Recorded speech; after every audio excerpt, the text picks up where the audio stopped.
Radio India के ਸਰੋਤਿਆਂ ਨੂੰ ਸੁਖਜੀਤ ਮਾਂਗਟ ਵੱਲੋਂ ਪਿਆਰ ਤੇ ਸਤਿਕਾਰ ਸਹਿਤ ਸਤਿ ਸ਼੍ਰੀ ਅਕਾਲ।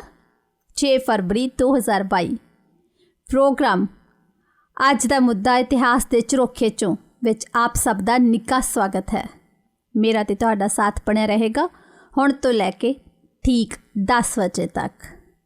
प्रोग्राम दे विच हमेशा ही रेडियो इंडिया के न्यूज़ डायरैक्टर लवलीन सिंह मेरा साथ दिंदे ने ते अज के प्रोग्राम दे विच भी असी एक बहुत ही खास मुद्दे ते गलबात करन जा रहे हाँ ते प्रोग्राम दे विच मेरा साथ बैरिस्टर लवलीन सिंह गिल देणगे।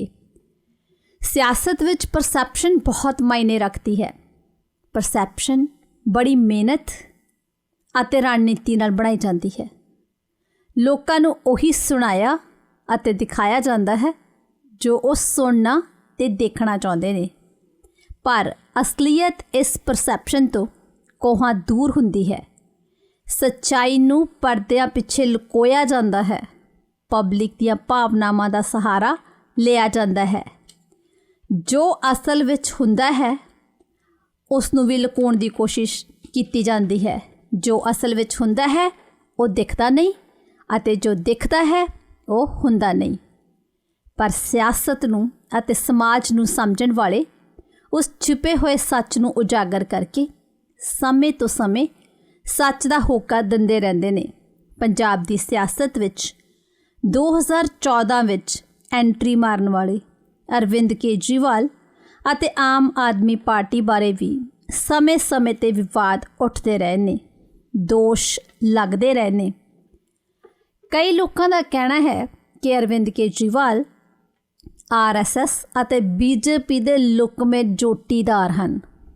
अरविंद केजरीवाल दे पुराने साथी डॉक्टर धर्मवीर गांधी दा भी यही मनना है कि केजरीवाल वाकई RSS के लुकमे जोटीदार हैं।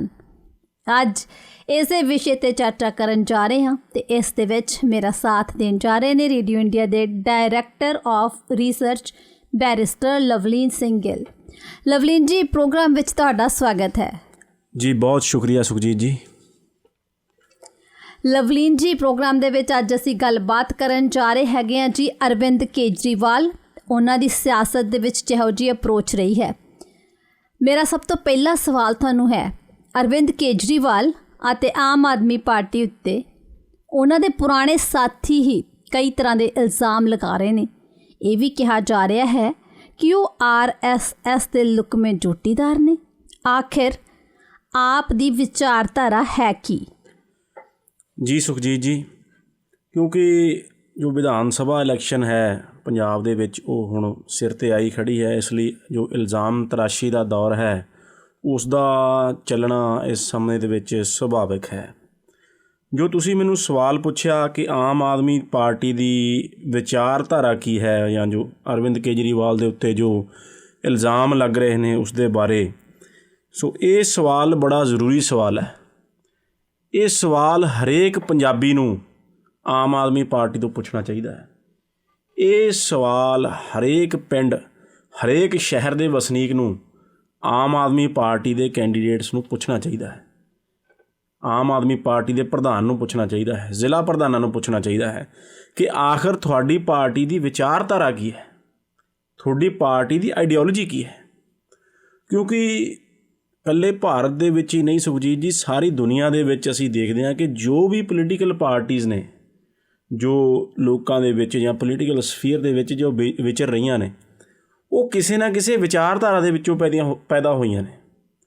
ਜੇ ਅਸੀਂ ਭਾਰਤ ਦੀ ਗੱਲ ਕਰੀਏ ਤਾਂ ਇੰਡੀਅਨ ਨੈਸ਼ਨਲ ਕਾਂਗਰਸ ਜਾਂ ਕਾਂਗਰਸ ਪਾਰਟੀ, ਉਸ ਦੀ ਆਪਣੀ ਇੱਕ ਸਪਸ਼ਟ ਵਿਚਾਰਧਾਰਾ ਹੈ। ਜੋ liberal secular left to centre ਜੋ ਪਾਰਟੀ ਹੈ ਇੱਕ, ਜਿਸ ਨੇ ਦੇਸ਼ ਦੀ ਆਜ਼ਾਦੀ ਦੀ ਲੜਾਈ ਦੇ ਵਿੱਚ ਬਹੁਤ ਵੱਡਾ ਇੱਕ ਮੋਢੀ ਰੋਲ ਨਿਭਾਇਆ, ਸੋ ਉਹਨਾਂ ਦੀ ਆਈਡੀਓਲੋਜੀ ਬੜੀ ਕਲੀਅਰ ਹੈ। ਦੂਸਰੇ ਪਾਸੇ ਅਸੀਂ ਦੇਖਦੇ ਹਾਂ ਭਾਰਤੀ ਜਨਤਾ ਪਾਰਟੀ, ਉਹਨਾਂ ਦੀ ਆਈਡੀਓਲੋਜੀ ਵੀ ਬੜੀ ਕ੍ਰਿਸਟਲ ਕਲੀਅਰ ਹੈ।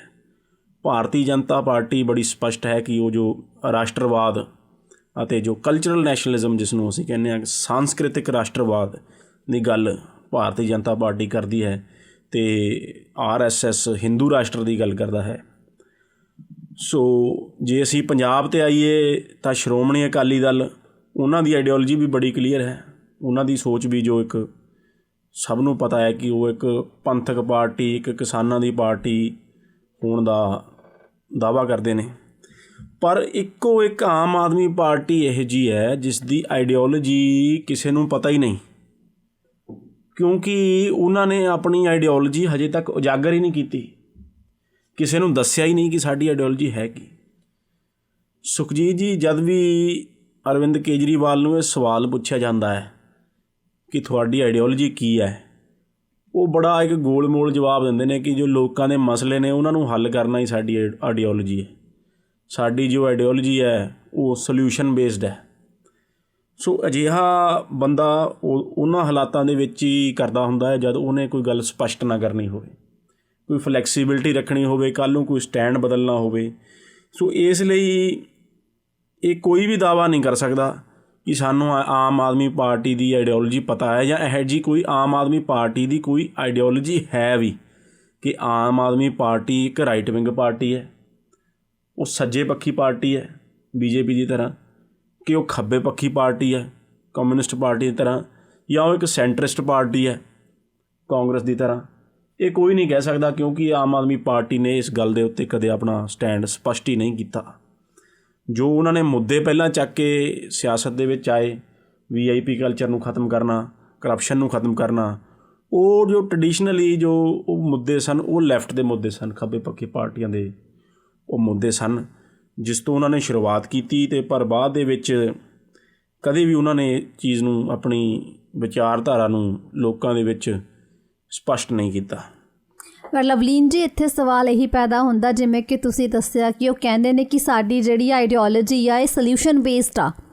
ਸੋਲਿਊਸ਼ਨ ਤਾਂ ਕੋਈ ਵੀ ਬੰਦਾ ਕਿਸੇ ਪ੍ਰੋਬਲਮ ਦਾ ਤਾਂ ਹੀ ਕਰੂਗਾ ਨਾ ਜੇ ਤੁਹਾਨੂੰ ਪ੍ਰੋਬਲਮ ਪਤਾ ਹੋ, ਜੇ ਲੋਕਾਂ ਨੂੰ ਪਤਾ ਹੋ ਕਿ ਉਹਨਾਂ ਦੀ ਆਈਡੀਓਲੋਜੀ ਹੈ ਕੀ, ਤਾਂ ਹੀ ਲੋਕਾਂ ਨੂੰ ਪਤਾ ਹੋਊਗਾ ਨਾ ਵੀ ਉਹਨਾਂ ਨੇ ਕੰਮ ਕਿਹੋ ਜਿਹੇ ਕਰਨੇ। ਲੋਕਾਂ ਨੂੰ ਪਤਾ ਤਾਂ ਲੱਗੇ ਕਿ ਉਹ ਕੀ ਸੋਚਦੇ ਨੇ, ਕਿਹੋ ਜਿਹਾ ਸਿਸਟਮ ਦੇ ਵਿੱਚ ਸੁਧਾਰ ਕਰਨਾ ਚਾਹੁੰਦੇ ਨੇ, ਕਿਸ ਤਰੀਕੇ ਦੇ ਨਾਲ ਉਹ ਲੋਕਾਂ ਦੀਆਂ ਸਮੱਸਿਆਵਾਂ ਦਾ ਹੱਲ ਕਰਨਗੇ, ਕਿਸ ਤਰੀਕੇ ਦੇ ਨਾਲ ਉਹ ਲੋਕਾਂ ਦੀ ਮਦਦ ਕਰਨਗੇ। ਜਦੋਂ ਤੱਕ ਏਜੰਡਾ ਕਲੀਅਰ ਹੈ ਨਹੀਂ, ਉਦੋਂ ਤੱਕ ਤੁਸੀਂ ਕਿਸ ਤਰ੍ਹਾਂ ਕਹਿ ਸਕਦੇ ਹੋ ਕਿ ਤੁਹਾਡੀ ਜਿਹੜੀ ਆਈਡੀਓਲੋਜੀ ਹੈਗੀ ਆ ਉਹ ਸੋਲਿਊਸ਼ਨ ਬੇਸਡ ਹੈ? ਜੀ ਸੁਖਜੀਤ ਜੀ, ਤੁਸੀਂ ਬਿਲਕੁਲ ਸਹੀ ਪੁਆਇੰਟ ਆਊਟ ਕੀਤਾ। ਜੇ ਤੁਹਾਡੀ ਵਿਚਾਰਧਾਰਾ ਹੀ ਸਪਸ਼ਟ ਨਹੀਂ ਤਾਂ ਇਹ ਪਬਲਿਕ ਕਿਸ ਤਰ੍ਹਾਂ ਤੁਹਾਡੇ 'ਤੇ ਯਕੀਨ ਕਰੇ ਜਾਂ ਕਿਸ ਤਰ੍ਹਾਂ ਇਹ ਸਮਝੇ ਕਿ ਤੁਸੀਂ ਸਮਾਜ ਨੂੰ ਜਾਂ ਦੇਸ਼ ਨੂੰ ਕਿਸ ਦਿਸ਼ਾ ਦੇ ਵਿੱਚ ਲਿਜਾਣਾ ਚਾਹੁੰਦੇ ਹੋ।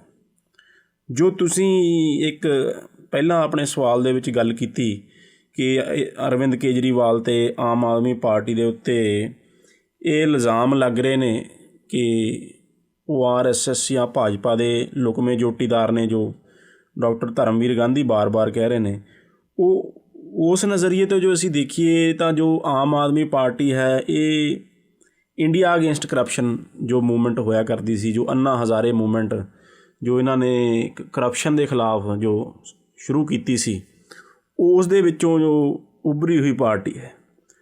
ਜੇ ਅਸੀਂ ਉਸ ਮੂਵਮੈਂਟ ਦੇ ਮੋਢੀ ਚਿਹਰਿਆਂ ਨੂੰ ਦੇਖੀਏ ਤਾਂ ਉਹਨਾਂ ਦੇ ਵਿੱਚ ਜਨਰਲ VK ਸਿੰਘ, ਕਿਰਨ ਬੇਦੀ, ਬਾਬਾ ਰਾਮਦੇਵ, ਅਰਵਿੰਦ ਕੇਜਰੀਵਾਲ, ਪ੍ਰਸ਼ਾਂਤ ਭੂਸ਼ਣ, ਯੋਗਿੰਦਰ ਯਾਦਵ ਅਤੇ ਕੁਮਾਰ ਵਿਸ਼ਵਾਸ ਸਨ। ਇਹਨਾਂ ਮੋਢੀ ਚਿਹਰਿਆਂ ਦੇ ਵਿੱਚੋਂ ਸੁਖਜੀਤ ਜੀ ਜਨਰਲ VK ਸਿੰਘ ਇਹ ਭਾਜਪਾ ਦੇ ਅੱਜ ਕੱਲ੍ਹ ਉਸ ਮੂਵਮੈਂਟ ਤੋਂ ਬਾਅਦ ਅੱਜ ਕੱਲ੍ਹ ਇਹ ਭਾਜਪਾ ਦੇ ਕੇਂਦਰੀ ਮੰਤਰੀ ਨੇ। ਕਿਰਨ ਬੇਦੀ ਵੀ ਭਾਜਪਾ ਜੁਆਇਨ ਕਰ ਚੁੱਕੇ ਨੇ ਅਤੇ ਉਹ ਲੈਫਟੀਨੈਂਟ ਗਵਰਨਰ ਨੇ। ਬਾਬਾ ਰਾਮਦੇਵ ਦਾ ਸਭ ਨੂੰ ਪਤਾ ਹੈ ਕਿ ਉਹ ਕਿਸ ਤਰ੍ਹਾਂ ਭਾਜਪਾ ਦੇ ਨਾਲ ਹੀ ਘਿਓ ਖਿਚੜੀ ਨੇ। ਸਿਰਫ ਔਰ ਸਿਰਫ ਇੱਕ ਅਰਵਿੰਦ ਕੇਜਰੀਵਾਲ ਹੀ ਅਜੇ ਸ਼ਖਸ ਨੇ ਜਿਨ੍ਹਾਂ ਨੇ ਭਾਜਪਾ ਜੁਆਇਨ ਨਹੀਂ ਕੀਤੀ ਜਾਂ ਜਿਨ੍ਹਾਂ ਦੀ ਭਾਜਪਾ ਨਾਲ ਕੋਈ ਅੰਡਰਸਟੈਂਡਿੰਗ ਜੋ ਹੈ ਉਹ ਪਬਲਿਕਲੀ ਨਹੀਂ ਹੋਈ ਅਤੇ ਉਹਨਾਂ ਨੇ ਆਪਣੀ ਇੱਕ ਆਮ ਆਦਮੀ ਪਾਰਟੀ ਬਣਾਈ। ਅਤੇ ਇਸ ਕਰਕੇ ਜੋ ਸਵਾਲ ਉੱਠਣੇ ਨੇ ਉਹ ਲਾਜ਼ਮੀ ਨੇ, ਲੋਕਾਂ ਦੇ ਮਨ ਵਿੱਚ ਜੋ ਸਵਾਲ ਆਉਣੇ ਨੇ ਉਹ ਲਾਜ਼ਮੀ ਨੇ। ਜੀ ਲਵਲੀਨ ਜੀ, ਬਿਲਕੁਲ ਤੁਸੀਂ ਠੀਕ ਕਿਹਾ। ਮੇਰਾ ਅਗਲਾ ਸਵਾਲ ਲਵਲੀਨ ਜੀ ਇਹ ਆ ਕਿ ਕੀ ਅਰਵਿੰਦ ਕੇਜਰੀਵਾਲ ਅਤੇ RSS BJP ਦੀ ਵਿਚਾਰਧਾਰਾ ਵਿੱਚ ਕੋਈ ਸਮਾਨਤਾ ਹੈ? ਸੁਖਜੀਤ ਜੀ, ਪਹਿਲਾਂ ਤਾਂ ਆਪਾਂ ਜੇ ਦੇਖੀਏ ਤਾਂ ਜੋ ਵਿਚਾਰਧਾਰਾ ਹੈ ਉਹ ਆਮ ਆਦਮੀ ਪਾਰਟੀ ਦੀ ਸਪਸ਼ਟ ਹੀ ਨਹੀਂ। ਵਿਚਾਰਧਾਰਾ ਜੇ ਕਹੀਏ ਤਾਂ ਕੋਈ ਹੈ ਹੀ ਨਹੀਂ। ਜੋ ਬੀਜੇਪੀ ਆਰਐਸਐਸ ਦੀ ਵਿਚਾਰਧਾਰਾ ਹੈ ਉਹ ਬੜੀ ਕਲੀਅਰ ਹੈ, ਉਸ ਨੂੰ ਸਾਰੀ ਦੁਨੀਆ ਜਾਣਦੀ ਹੈ। ਉਹ ਸਮੇਂ ਤੋਂ ਸਮੇਂ ਉਹਨਾਂ ਦੇ ਜੋ ਚਿੰਤਕ ਨੇ ਆਰਐਸਐਸ ਦੇ ਜਾਂ ਬੀਜੇਪੀ ਦੇ, ਉਹ ਸਪਸ਼ਟ ਕਰਦੇ ਆਏ ਨੇ ਕਿ ਉਹਨਾਂ ਦੀ ਵਿਚਾਰਧਾਰਾ ਕਲਚਰਲ ਨੈਸ਼ਨਲਿਜ਼ਮ ਦੀ ਹੈ, ਸਾਂਸਕ੍ਰਿਤਿਕ ਰਾਸ਼ਟਰਵਾਦ ਦੀ ਉਹਨਾਂ ਦੀ ਵਿਚਾਰਧਾਰਾ ਹੈ, ਰਾਸ਼ਟਰਵਾਦ ਉਹਨਾਂ ਦੀ ਵਿਚਾਰਧਾਰਾ ਹੈ। ਅਤੇ ਉਹ ਇੱਕ ਭਾਰਤੀ ਕਦਰਾਂ ਕੀਮਤਾਂ ਦੇ ਉੱਤੇ ਬੇਸਡ, ਭਾਰਤੀ ਕਦਰਾਂ ਕੀਮਤਾਂ ਦੇ ਉੱਤੇ ਆਧਾਰਿਤ ਇੱਕ ਸਮਾਜ ਬਣਾਉਣਾ ਚਾਹੁੰਦੇ ਨੇ। ਉਹਨਾਂ ਦਾ ਇਹ ਵੀ ਦਾਅਵਾ ਹੈ ਕਿ ਜੋ ਇਸ ਵਕਤ ਜੋ ਭਾਰਤ ਹੈ ਉਸ ਦੇ ਉੱਤੇ ਜੋ ਪੱਛਮੀ ਕਦਰਾਂ ਕੀਮਤਾਂ ਨੇ ਉਹ ਭਾਰੂ ਹੋ ਚੁੱਕੀਆਂ ਨੇ, ਅਤੇ ਉਹ ਉਸ ਚੀਜ਼ ਨੂੰ ਬਦਲ ਕੇ ਇੱਕ ਭਾਰਤੀ ਕਦਰਾਂ ਕੀਮਤਾਂ ਦੇ ਉੱਤੇ ਆਧਾਰਿਤ ਸਮਾਜ ਬਣਾਉਣਾ ਚਾਹੁੰਦੇ ਨੇ। ਉਸ ਦੇ ਵਿੱਚ ਉਹ ਹਿੰਦੂ ਰਾਸ਼ਟਰ ਦੀ ਵੀ ਗੱਲ ਕਰਦੇ ਨੇ, ਜਿਸ ਦੇ ਵਿੱਚ ਉਹ ਕਾਫੀ ਮਾਈਨੋਰਟੀਜ਼ ਦੇ ਖਿਲਾਫ ਉਹਨਾਂ ਦੇ ਲਿਖਤਾਂ ਵੀ ਮਿਲਦੀਆਂ ਨੇ ਅਤੇ ਉਹਨਾਂ ਦੇ ਏਜੰਡੇ ਵੀ ਮਾਈਨੋਰਟੀਜ਼ ਦੇ, ਰਿਲੀਜੀਅਸ ਮਾਈਨੋਰਟੀਜ਼ ਦੇ ਖਿਲਾਫ ਮਿਲਦੀਆਂ ਨੇ, ਜੋ ਕਿ ਇੱਕ ਮੰਦਭਾਗੀ ਗੱਲ ਹੈ। ਪਰ ਅਰਵਿੰਦ ਕੇਜਰੀਵਾਲ ਦੀ ਜੇ ਅਸੀਂ ਗੱਲ ਕਰੀਏ ਤਾਂ ਉਹ ਆਪਣੀ ਆਈਡੀਓਲੋਜੀ ਅੱਜ ਤੱਕ ਉਹਨਾਂ ਨੇ ਸਪਸ਼ਟ ਨਹੀਂ ਕੀਤੀ, ਪਰ ਅਸੀਂ ਫਿਰ ਸਾਡੇ ਕੋਲ ਬਦਲ ਕੀ ਹੈ? ਜੇ ਅਸੀਂ ਉਹਨਾਂ ਦੀ ਵਿਚਾਰਧਾਰਾ ਦੇਖਣੀ ਹੋਵੇ ਤਾਂ ਅਸੀਂ ਕਿੱਥੋਂ ਜੱਜ ਕਰ ਸਕਦੇ ਹਾਂ? ਅਸੀਂ ਉਹਨਾਂ ਦੇ ਐਕਸ਼ਨਸ ਤੋਂ ਜੱਜ ਕਰ ਸਕਦੇ ਹਾਂ ਕਿ ਜੋ ਉਹਨਾਂ ਦੇ ਐਕਸ਼ਨਸ ਰਹੇ ਨੇ ਉਹ ਕਿਸ ਤਰ੍ਹਾਂ ਦੇ ਰਹੇ ਨੇ। ਜੀ ਲਵਲੀਨ ਜੀ, ਬਿਲਕੁਲ, ਕਿਉਂਕਿ action speaks louder than words. Actions ਤੋਂ ਹੀ ਫਿਰ ਪਤਾ ਲੱਗ ਜਾਂਦਾ ਬੰਦੇ ਦਾ ਕਿ ਉਹ ਕਿੰਨੇ ਕੁ ਪਾਣੀ 'ਚ ਆ। ਜੀ ਵੈਸੇ ਤਾਂ ਉਹਨਾਂ ਨੇ ਕਿਤਾਬ ਲਿਖੀ ਸੀ ਇੱਕ ਸਵਰਾਜ, ਕਿ ਅਸੀਂ ਜੋ ਡੈਮੋਕ੍ਰੈਟਿਕ ਡੀਸੈਂਟਰਲਾਈਜੇਸ਼ਨ ਕਰਨਾ ਚਾਹੁੰਦੇ ਹਾਂ, ਅਸੀਂ ਲੋਕਾਂ ਦੇ ਹੱਥਾਂ ਦੇ ਵਿੱਚ ਤਾਕਤ ਦੇਣਾ ਚਾਹੁੰਦੇ ਹਾਂ। ਇਹ ਉਹਨਾਂ ਨੇ ਕਿਤਾਬ ਲਿਖੀ ਸੀ ਸਵਰਾਜ, ਜਿਸ ਦਾ ਕੋਈ ਬਾਅਦ ਦੇ ਵਿੱਚ ਪਰ ਕੋਈ ਖੁਰਾ ਖੋਜ ਨਹੀਂ ਲੱਭਿਆ, ਅਤੇ ਉਹਨਾਂ ਦੇ ਵਿਵਹਾਰ ਦੇ ਵਿੱਚ ਵੀ ਉਹ ਚੀਜ਼ ਨਹੀਂ ਦਿਖੀ। ਸੋ ਜੇ ਤੁਸੀਂ ਸਮਾਨਤਾ ਦੀ ਗੱਲ ਕਰੋ, ਜੋ ਤੁਸੀਂ ਸਵਾਲ ਪੁੱਛਿਆ ਕਿ ਜੇ ਕੋਈ ਸਮਾਨਤਾ ਹੈ ਬੀਜੇਪੀ ਆਰਐਸਐਸ ਅਤੇ ਅਰਵਿੰਦ ਕੇਜਰੀਵਾਲ ਦੀ ਆਮ ਆਦਮੀ ਪਾਰਟੀ ਦੀ ਆਈਡੀਓਲੋਜੀ ਦੇ ਵਿੱਚ, ਉਹ ਸਮਾਨਤਾ ਇਹ ਹੈ ਸੁਖਜੀਤ ਜੀ ਕਿ ਇਹ ਦੋਨੇ ਹੀ, ਜਿਸ ਤਰ੍ਹਾਂ ਬੀਜੇਪੀ ਤਾਕਤ ਦੇ ਵਿੱਚ ਹੈ, ਉਹ ਵੀ ਇੱਕ ਬੜੀ ਕੇਂਦਰੀਕਰਨ ਕਰ ਰਹੇ ਨੇ ਸੱਤਾ ਦਾ, ਹਾਈਲੀ ਸੈਂਟਰਲਾਈਜ਼ਡ ਇੱਕ ਸਰਕਾਰ ਚਲਾ ਰਹੇ ਨੇ। ਸੋ ਅਰਵਿੰਦ ਕੇਜਰੀਵਾਲ ਇਸ ਕੇਂਦਰੀਕਰਨ ਦੇ ਵਿੱਚ ਭਾਰਤੀ ਜਨਤਾ ਪਾਰਟੀ ਨਾਲੋਂ ਵੀ ਕਈ ਕਦਮ ਅੱਗੇ ਨਿਕਲ ਚੁੱਕੇ ਨੇ। ਜਿਸ ਤਰ੍ਹਾਂ ਉਹ ਆਪਣੀ ਪਾਰਟੀ ਚਲਾ ਰਹੇ ਨੇ ਜਾਂ ਸਰਕਾਰ ਚਲਾ ਰਹੇ ਨੇ, ਉਸ ਦੇ ਵਿੱਚ ਅਰਵਿੰਦ ਕੇਜਰੀਵਾਲ ਤੋਂ ਬਿਨਾਂ ਹੋਰ ਕਿਸੇ ਦਾ ਵੀ ਕੋਈ ਦਖਲ ਨਹੀਂ ਹੈ। ਸੋ ਆਮ ਆਦਮੀ ਪਾਰਟੀ ਦੇ ਵਿੱਚ ਉਹੀ ਹੁੰਦਾ ਹੈ ਜੋ ਅਰਵਿੰਦ ਕੇਜਰੀਵਾਲ ਚਾਹੁੰਦੇ ਨੇ, ਉਹਨਾਂ ਦੀ ਸਰਕਾਰ ਦੇ ਵਿੱਚ ਵੀ ਉਹੀ ਹੁੰਦਾ ਹੈ ਜੋ ਅਰਵਿੰਦ ਕੇਜਰੀਵਾਲ ਦੀ ਇੱਛਾ ਹੈ। ਜੋ ਬਾਕੀ ਇੱਕ ਆਪਣੀ ਇੰਡੀਪੈਂਡੈਂਟ ਹਸਤੀ ਰੱਖਣ ਵਾਲੇ ਨੇਤਾ ਸਨ, ਚਾਹੇ ਉਹ ਡਾਕਟਰ ਧਰਮਵੀਰ ਗਾਂਧੀ ਸਨ, ਚਾਹੇ ਉਹ ਯੋਗਿੰਦਰ ਯਾਦਵ ਸਨ, ਚਾਹੇ ਉਹ ਪ੍ਰਸ਼ਾਂਤ ਭੂਸ਼ਣ ਸਨ, ਉਹਨਾਂ ਨੂੰ ਸਮੇਂ-ਸਮੇਂ ਤੋਂ ਲੈ ਕੇ ਜਾਂ ਕੋਈ ਉੱਭਰਦੇ ਜੇ ਕੋਈ ਹੋਰ ਲੀਡਰ ਸਨ, ਜਿਵੇਂ ਕਿ ਸੁੱਚਾ ਸਿੰਘ ਛੋਟੇਪੁਰ ਸਨ ਪੰਜਾਬ ਦੇ ਵਿੱਚ, ਸੋ ਉਹਨਾਂ ਨੂੰ ਸਮੇਂ ਤੋਂ ਸਮੇਂ ਅਰਵਿੰਦ ਕੇਜਰੀਵਾਲ ਅਤੇ ਉਹਨਾਂ ਦੇ ਜੋ ਆਪਾਂ ਕਹਿ ਸਕਦੇ ਹਾਂ ਕਿ ਚੇਲੇ ਬਾਲ ਕੇ ਪਾਰਟੀ ਦੇ ਵਿੱਚ, ਉਹ ਉਹਨਾਂ ਨੂੰ ਸਮੇਂ ਤੋਂ ਸਮੇਂ ਬਾਕੀ ਲੀਡਰਾਂ ਨੂੰ ਬਾਹਰ ਦਾ ਰਸਤਾ ਦਿਖਾਉਂਦੇ ਰਹੇ ਨੇ। ਇਸ ਤਰ੍ਹਾਂ ਉਹ ਇੱਕ ਬੜਾ ਹੀ ਗੈਰ ਲੋਕਤਾਂਤਰਿਕ ਤਰੀਕੇ ਨਾਲ ਪਾਰਟੀ ਚਲਾ ਰਹੇ ਨੇ ਅਤੇ ਸੱਤਾ ਦਾ ਕੇਂਦਰੀਕਰਨ ਕਰਕੇ ਪੂਰੀ ਤਰ੍ਹਾਂ ਸੰਪੂਰਨ ਤਰੀਕੇ ਨਾਲ ਇੱਕ ਆਪਣੀ ਪਾਰਟੀ ਚਲਾ ਰਹੇ ਨੇ, ਜੋ ਕਿ ਉਹਨਾਂ ਦੀ ਸੋਚ ਅਤੇ ਜੋ ਬੀਜੇਪੀ ਦੀ ਜੋ ਅੱਜ ਦੀ ਹੈ ਉਸ ਦੀ ਵਿੱਚ ਜੋ ਸਾਨੂੰ ਸਮਾਨਤਾ ਦਿਖਦੀ ਹੈ। ਕਿਉਂਕਿ ਭਾਰਤੀ ਜਨਤਾ ਪਾਰਟੀ ਵੀ ਅੱਜ ਬੜੀ ਇੱਕ ਸੈਂਟਰਲਾਈਜ਼ਡ ਇੱਕ ਪਾਰਟੀ ਹੈ, ਅਤੇ ਜੋ ਸਰਕਾਰ ਚਲਾਉਣ ਦਾ ਤਰੀਕਾ ਹੈ ਜੋ ਕੇਂਦਰੀ ਯੂਨੀਅਨ ਗਵਰਨਮੈਂਟ ਦਾ, ਉਹ ਵੀ ਬੜਾ ਇੱਕ ਸੱਤਾ ਦਾ ਕੇਂਦਰੀਕਰਨ ਉਹ ਕਰ ਰਹੇ ਨੇ। ਹਾਲਾਂਕਿ ਜੇ ਅਸੀਂ ਕਾਂਗਰਸ ਅਤੇ ਬੀਜੇਪੀ ਦੀ ਗੱਲ ਕਰੀਏ ਤਾਂ ਇਹਨਾਂ ਦੋਨਾਂ ਪਾਰਟੀਆਂ ਦੇ ਵਿੱਚ ਕੁਝ ਹੱਦ ਤੱਕ ਲੋਕਤੰਤਰ ਮੌਜੂਦ ਹੈ। ਕਾਂਗਰਸ ਦੇ ਵਿੱਚ ਵੀ ਡਿਬੇਟ ਐਂਡ ਡਿਸਕਸ਼ਨ ਹੁੰਦੀ ਹੈ, ਇੱਕ ਸੰਵਾਦ ਹੁੰਦਾ ਹੈ, ਜੋ ਕਿ ਬਾਅਦ ਦੇ ਵਿੱਚ ਇੱਕ ਪਾਰਟੀਬਾਜ਼ੀ ਦਾ ਵੀ, ਇੰਟਰਨਲ ਜੋ ਪਾਰਟੀਬਾਜ਼ੀ ਹੈ ਕਾਂਗਰਸ ਦੇ ਵਿੱਚ, ਉਹਦਾ ਰੂਪ ਲੈ ਲੈਂਦੀ ਹੈ। ਅਤੇ ਬੀਜੇਪੀ ਵੀ, ਜੇ ਅਸੀਂ ਬੀਜੇਪੀ ਦਾ ਇਤਿਹਾਸ ਦੇਖੀਏ ਤਾਂ ਕਾਫੀ ਲੋਕਤਾਂਤਰਿਕ ਪਾਰਟੀ ਰਹੀ ਹੈ। ਜੋ ਉਹਨਾਂ ਦਾ ਆਪਣਾ ਇੱਕ ਪਾਰਲੀਮੈਂਟਰੀ ਬੋਰਡ ਹੈ, ਉਹ ਫੈਸਲੇ ਲੈਂਦਾ ਰਿਹਾ ਹੈ। ਕਈ ਵਾਰ ਜੋ ਫੈਸਲੇ ਆਏ ਨੇ ਉਹ ਵੱਡੇ ਲੀਡਰਾਂ ਦੀ ਇੱਛਾ ਦੇ ਉਲਟ ਵੀ ਆਏ ਨੇ। ਜੋ ਜਿਵੇਂ ਕਿ ਅਸੀਂ ਦੇਖੀਏ ਕਿ 2002 ਜੋ ਗੁਜਰਾਤ ਦੰਗੇ ਨੇ, ਉਹਨਾਂ ਤੋਂ ਬਾਅਦ ਜੋ ਟੌਪ ਲੀਡਰਸ਼ਿਪ ਸੀ ਬੀਜੇਪੀ ਦੀ, ਜੋ ਪ੍ਰਧਾਨ ਮੰਤਰੀ ਅਟਲ ਬਿਹਾਰੀ ਵਾਜਪਾਈ ਸਨ, ਉਹ ਗੁਜਰਾਤ ਦੇ ਉਸ ਸਮੇਂ ਦੇ ਮੁੱਖ ਮੰਤਰੀ ਨਰਿੰਦਰ ਮੋਦੀ ਨੂੰ ਬਾਹਰ ਦਾ ਰਸਤਾ ਦਿਖਾਉਣਾ ਚਾਹੁੰਦੇ ਸੀ ਸੱਤਾ ਤੋਂ, ਪਰ ਉਹ ਇਸ ਤਰ੍ਹਾਂ ਨਹੀਂ ਕਰ ਪਾਏ ਕਿਉਂਕਿ ਜੋ ਪਾਰਟੀ ਸੀ ਉਹ ਨਰਿੰਦਰ ਮੋਦੀ ਦੇ ਨਾਲ ਸੀ। ਸੋ ਇਸ ਤਰ੍ਹਾਂ ਅਸੀਂ ਬਹੁਤ ਵਾਰ ਦੇਖਿਆ ਕਿ ਕਾਂਗਰਸ BJP ਦੇ ਵਿੱਚ ਜੋ ਇੱਕ ਲੋਕਤਾਂਤਰਿਕ ਤਰੀਕਾ ਹੈ ਕੰਮ ਕਰਨ ਦਾ, ਉਹ ਕੁਝ ਹੱਦ ਤੱਕ ਮੌਜੂਦ ਹੈ। ਪਰ ਜੋ ਆਮ ਆਦਮੀ ਪਾਰਟੀ ਹੈ, ਇਹ ਡਿਸੈਂਟਰਲਾਈਜੇਸ਼ਨ ਦੇ ਵਿੱਚ, ਸੱਤਾ ਦੇ ਕੇਂਦਰੀਕਰਨ ਦੇ ਵਿੱਚ ਅਤੇ ਗੈਰ ਲੋਕਤੰਤਰਿਕ ਤਰੀਕੇ ਦੇ ਵਿੱਚ ਜਾਂ ਪਾਰਟੀ ਦੀ ਇੰਟਰਨਲ ਡੈਮੋਕ੍ਰੇਸੀ ਨੂੰ ਖ਼ਤਮ ਕਰਨ ਦੇ ਵਿੱਚ ਕਾਂਗਰਸ ਅਤੇ ਭਾਜਪਾ ਦੇ ਨਾਲੋਂ ਕਈ ਕਦਮ ਅੱਗੇ ਲੰਘ ਚੁੱਕੀ ਹੈ। ਜਿਸ ਦੀ ਜੇ ਤੁਸੀਂ ਛੋਟੀ ਜਿਹੀ ਐਗਜ਼ਾਮਪਲ ਦੇਖੋ ਕਿ ਹੁਣ ਜਿਵੇਂ ਕਿ ਮੈਂ ਤੁਹਾਨੂੰ ਪਹਿਲਾਂ ਦੱਸਿਆ ਕਿ ਸਾਰੇ ਲੀਡਰਾਂ ਨੂੰ ਬਾਹਰ ਦਾ ਰਸਤਾ ਬਾਕੀਆਂ ਨੂੰ ਦਿਖਾ ਦਿੱਤਾ ਗਿਆ ਹੈ, ਅਤੇ ਅਰਵਿੰਦ ਕੇਜਰੀਵਾਲ ਦੇ ਅਰਾਊਂਡ, ਅਰਵਿੰਦ ਕੇਜਰੀਵਾਲ ਦੇ ਇਰਦ ਗਿਰਦ ਆਮ ਆਦਮੀ ਪਾਰਟੀ ਨੇ ਇੱਕ ਪਰਸਨੈਲਿਟੀ ਕਲਟ, ਇੱਕ ਵਿਅਕਤੀ ਪੂਜਾ ਦੇ ਤਰ੍ਹਾਂ, ਜਿਸ ਤਰ੍ਹਾਂ BJP ਦੇ ਵਿੱਚ ਨਰਿੰਦਰ ਮੋਦੀ ਦੀ ਵਿਅਕਤੀ ਪੂਜਾ ਕੀਤੀ ਜਾਂਦੀ ਹੈ, ਉਹਨਾਂ ਦਾ ਇੱਕ ਬੜਾ ਸਟਰੋਂਗ ਪਰਸਨੈਲਿਟੀ ਕਲਟ ਹੈ ਨਰਿੰਦਰ ਮੋਦੀ ਦਾ, ਖ਼ਾਸ ਤੌਰ 'ਤੇ ਉੱਤਰ ਭਾਰਤ ਦੇ ਵਿੱਚ। ਉਸੇ ਤਰ੍ਹਾਂ ਅਰਵਿੰਦ ਕੇਜਰੀਵਾਲ ਦੇ ਇਰਦ ਗਿਰਦ ਇੱਕ ਪਰਸਨੈਲਿਟੀ ਕਲਟ ਬਣਾਉਣ ਦੀ ਕੋਸ਼ਿਸ਼ ਆਮ ਆਦਮੀ ਪਾਰਟੀ ਨੇ ਕੀਤੀ ਹੈ। ਉਹਨਾਂ ਨੂੰ ਕਦੇ ਮਫਲਰ ਮੈਨ ਕਿਹਾ ਗਿਆ, ਕਦੇ ਨਾਇਕ ਫਿਲਮ ਦਾ ਅਨਿਲ ਕਪੂਰ ਬਣਾਇਆ ਗਿਆ।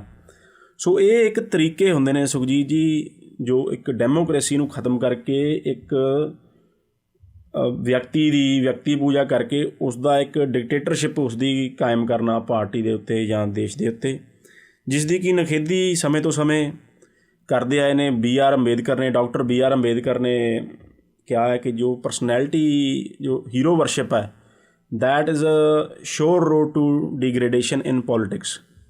ਸੋ ਇਸੇ ਦਾ ਤੁਸੀਂ ਕੇਂਦਰੀਕਰਨ ਦੀ ਜੇ ਹੋਰ ਉਦਾਹਰਨ ਦੇਖੋ ਤਾਂ ਅਰਵਿੰਦ ਕੇਜਰੀਵਾਲ ਨੇ ਇਸ ਵਾਰ ਪੰਜਾਬ 'ਚ ਨਾਅਰਾ ਦਿੱਤਾ ਕਿ ਇੱਕ ਮੌਕਾ ਕੇਜਰੀਵਾਲ ਨੂੰ, ਜੋ ਬੋਰਡ ਵੀ ਲਾਏ, ਜੋ ਹੋਰਡਿੰਗਾਂ ਵੀ ਲਾਈਆਂ, ਉਸ ਦੇ ਉੱਤੇ ਵੀ ਆਪਣੀ ਤਸਵੀਰ ਚਿਪਕਾਈ, ਸਿਰਫ ਆਪਣਾ ਫੇਸ ਦਿਖਾਇਆ, ਅਤੇ ਪੰਜਾਬ ਦੇ ਵਿੱਚ ਵੀ ਆਪਣੇ ਨਾਂ ਦੇ ਉੱਤੇ ਵੋਟਾਂ ਮੰਗੀਆਂ। ਅਤੇ ਉਹਨਾਂ ਨੂੰ ਸਾਰੇ ਪੰਜਾਬ ਦੇ ਵਿੱਚ ਇਹ ਵੀ ਉਹਨਾਂ ਨੂੰ ਮਨਜ਼ੂਰ ਨਹੀਂ ਸੀ ਕਿ ਉਹਨਾਂ ਦੇ ਬਰਾਬਰ ਕਿਸੇ ਦੀ ਹੋਰ ਪਾਰਟੀ ਲੀਡਰ ਦੀ, ਕਿਸੇ ਪੰਜਾਬੀ ਚਿਹਰੇ ਦੀ, ਕਿਸੇ ਸਿੱਖ ਚਿਹਰੇ ਦੀ ਕੋਈ ਤਸਵੀਰ ਲੱਗ ਜਾਵੇ ਜਾਂ ਕੋਈ ਆਪਦੀ ਇੰਡੀਪੈਂਡੈਂਟ ਹਸਤੀ ਕੋਈ ਲੀਡਰ ਉੱਥੇ ਪੈਦਾ ਕਰ ਲਵੇ।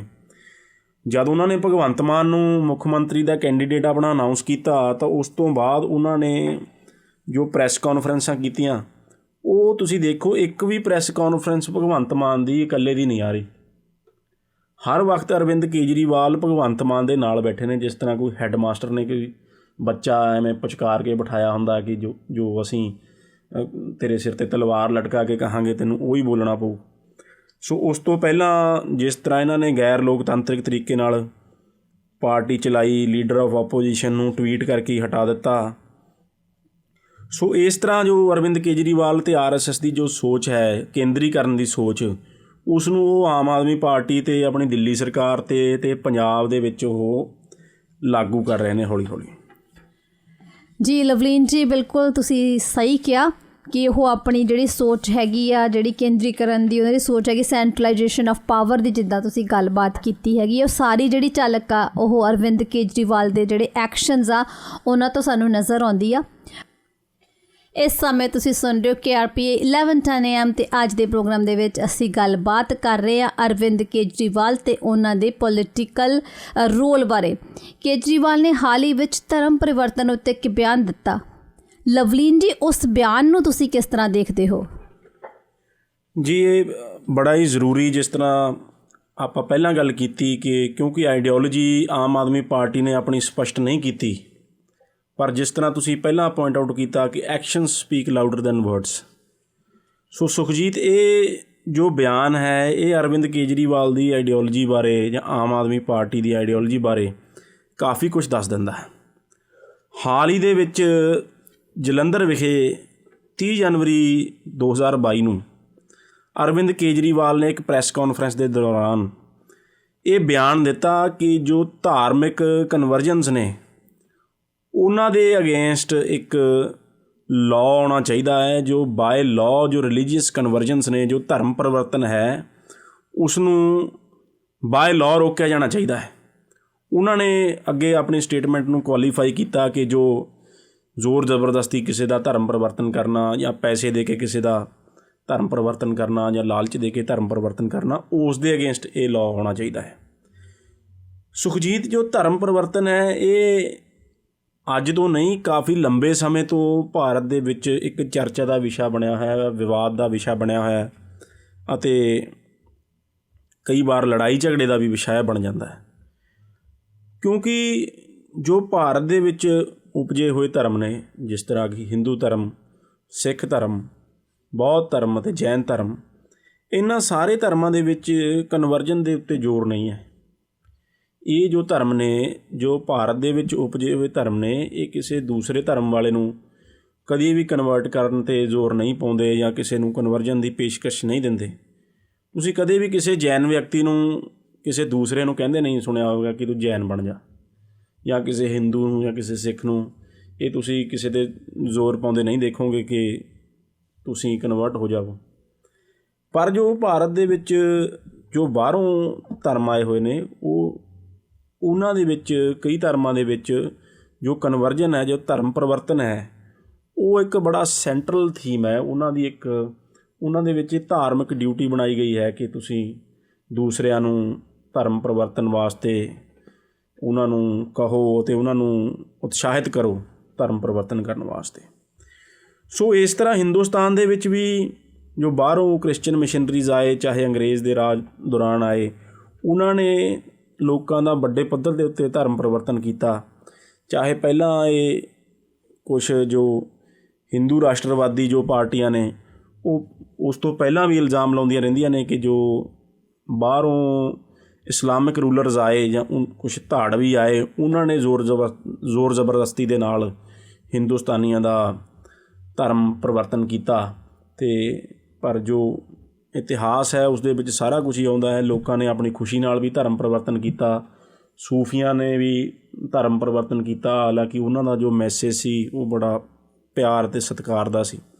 ਸੋ ਇਸ ਤਰ੍ਹਾਂ ਜੋ ਧਰਮ ਪਰਿਵਰਤਨ ਹੈ, ਇਹ ਸ਼ੁਰੂ ਤੋਂ ਹੀ ਇੱਕ ਚਰਚਾ ਦਾ ਵਿਸ਼ਾ ਬਣਿਆ ਹੋਇਆ ਹੈ ਅਤੇ ਇੱਕ ਵਿਵਾਦ ਦਾ ਵੀ ਵਿਸ਼ਾ ਬਣਿਆ ਹੋਇਆ ਹੈ।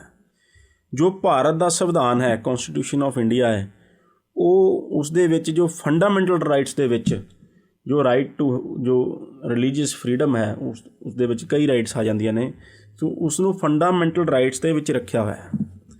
ਸੋ ਇਸੇ ਕਰਕੇ ਜੇ ਕੋਈ ਭਾਰਤ ਦਾ ਨਾਗਰਿਕ ਆਪਣੀ ਮਰਜ਼ੀ ਦੇ ਨਾਲ, ਆਪਣੀ ਖੁਸ਼ੀ ਦੇ ਨਾਲ ਜੇ ਕੋਈ ਧਰਮ ਪਰਿਵਰਤਨ ਕਰਦਾ ਹੈ ਤਾਂ ਇਹ ਉਸਦਾ ਇੱਕ ਸੰਵਿਧਾਨਕ ਹੱਕ ਹੈ, ਇੱਕ ਹਿਊਮਨ ਰਾਈਟ ਹੈ, ਬੇਸਿਕ ਰਾਈਟ ਹੈ, ਜਿਸ ਦੇ ਉੱਤੇ ਕੋਈ ਰੋਕ ਟੋਕ ਨਹੀਂ ਲਗਾ ਸਕਦਾ। ਪਰ ਅਰਵਿੰਦ ਕੇਜਰੀਵਾਲ ਨੇ ਇਹ 30 ਜਨਵਰੀ 2022 ਨੂੰ ਜੋ ਬਿਆਨ ਦਿੱਤਾ ਕਿ ਜੋ ਧਰਮ ਪਰਿਵਰਤਨ ਹੈ ਉਸ ਦੇ ਖਿਲਾਫ ਇੱਕ ਕਾਨੂੰਨ ਲਿਆਂਦਾ ਜਾਣਾ ਚਾਹੀਦਾ ਹੈ, ਇਹ ਬਿਆਨ ਦੇ ਕੇ ਉਹਨਾਂ ਨੇ ਕਾਫੀ ਹੱਦ ਤੱਕ ਇਹ ਕਲੀਅਰ ਕਰ ਦਿੱਤਾ ਕਿ ਧਰਮ ਪਰਿਵਰਤਨ ਨੂੰ ਲੈ ਕੇ ਜੋ ਉਹਨਾਂ ਦੀ ਸੋਚ ਹੈ ਉਹ RSS ਦੇ ਨਾਲ ਇੰਨ ਬਿੰਨ ਮੇਲ ਖਾਂਦੀ ਹੈ। ਕਿਉਂਕਿ RSS ਦਾ ਇਹ ਇੱਕ ਪੁਰਾਣਾ ਸਟੇਟਡ ਏਜੰਡਾ ਹੈ ਕਿ ਧਰਮ ਪਰਿਵਰਤਨ ਦੇ ਖਿਲਾਫ ਕਾਨੂੰਨ ਲਿਆਂਦਾ ਜਾਵੇ।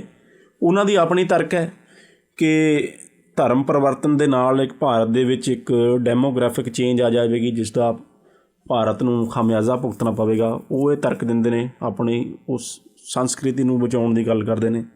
ਸੋ ਮਾਰਚ 1, 2015 ਨੂੰ RSS ਦੇ ਪ੍ਰਮੁੱਖ ਮੋਹਨ ਭਾਗਵਤ ਨੇ ਇਹ ਬਿਆਨ ਦਿੱਤਾ ਸੀ ਕਿ ਜੋ ਧਰਮ ਪਰਿਵਰਤਨ ਹੈ ਉਸ ਦੇ ਖਿਲਾਫ ਕਾਨੂੰਨ ਆਉਣਾ ਚਾਹੀਦਾ ਹੈ।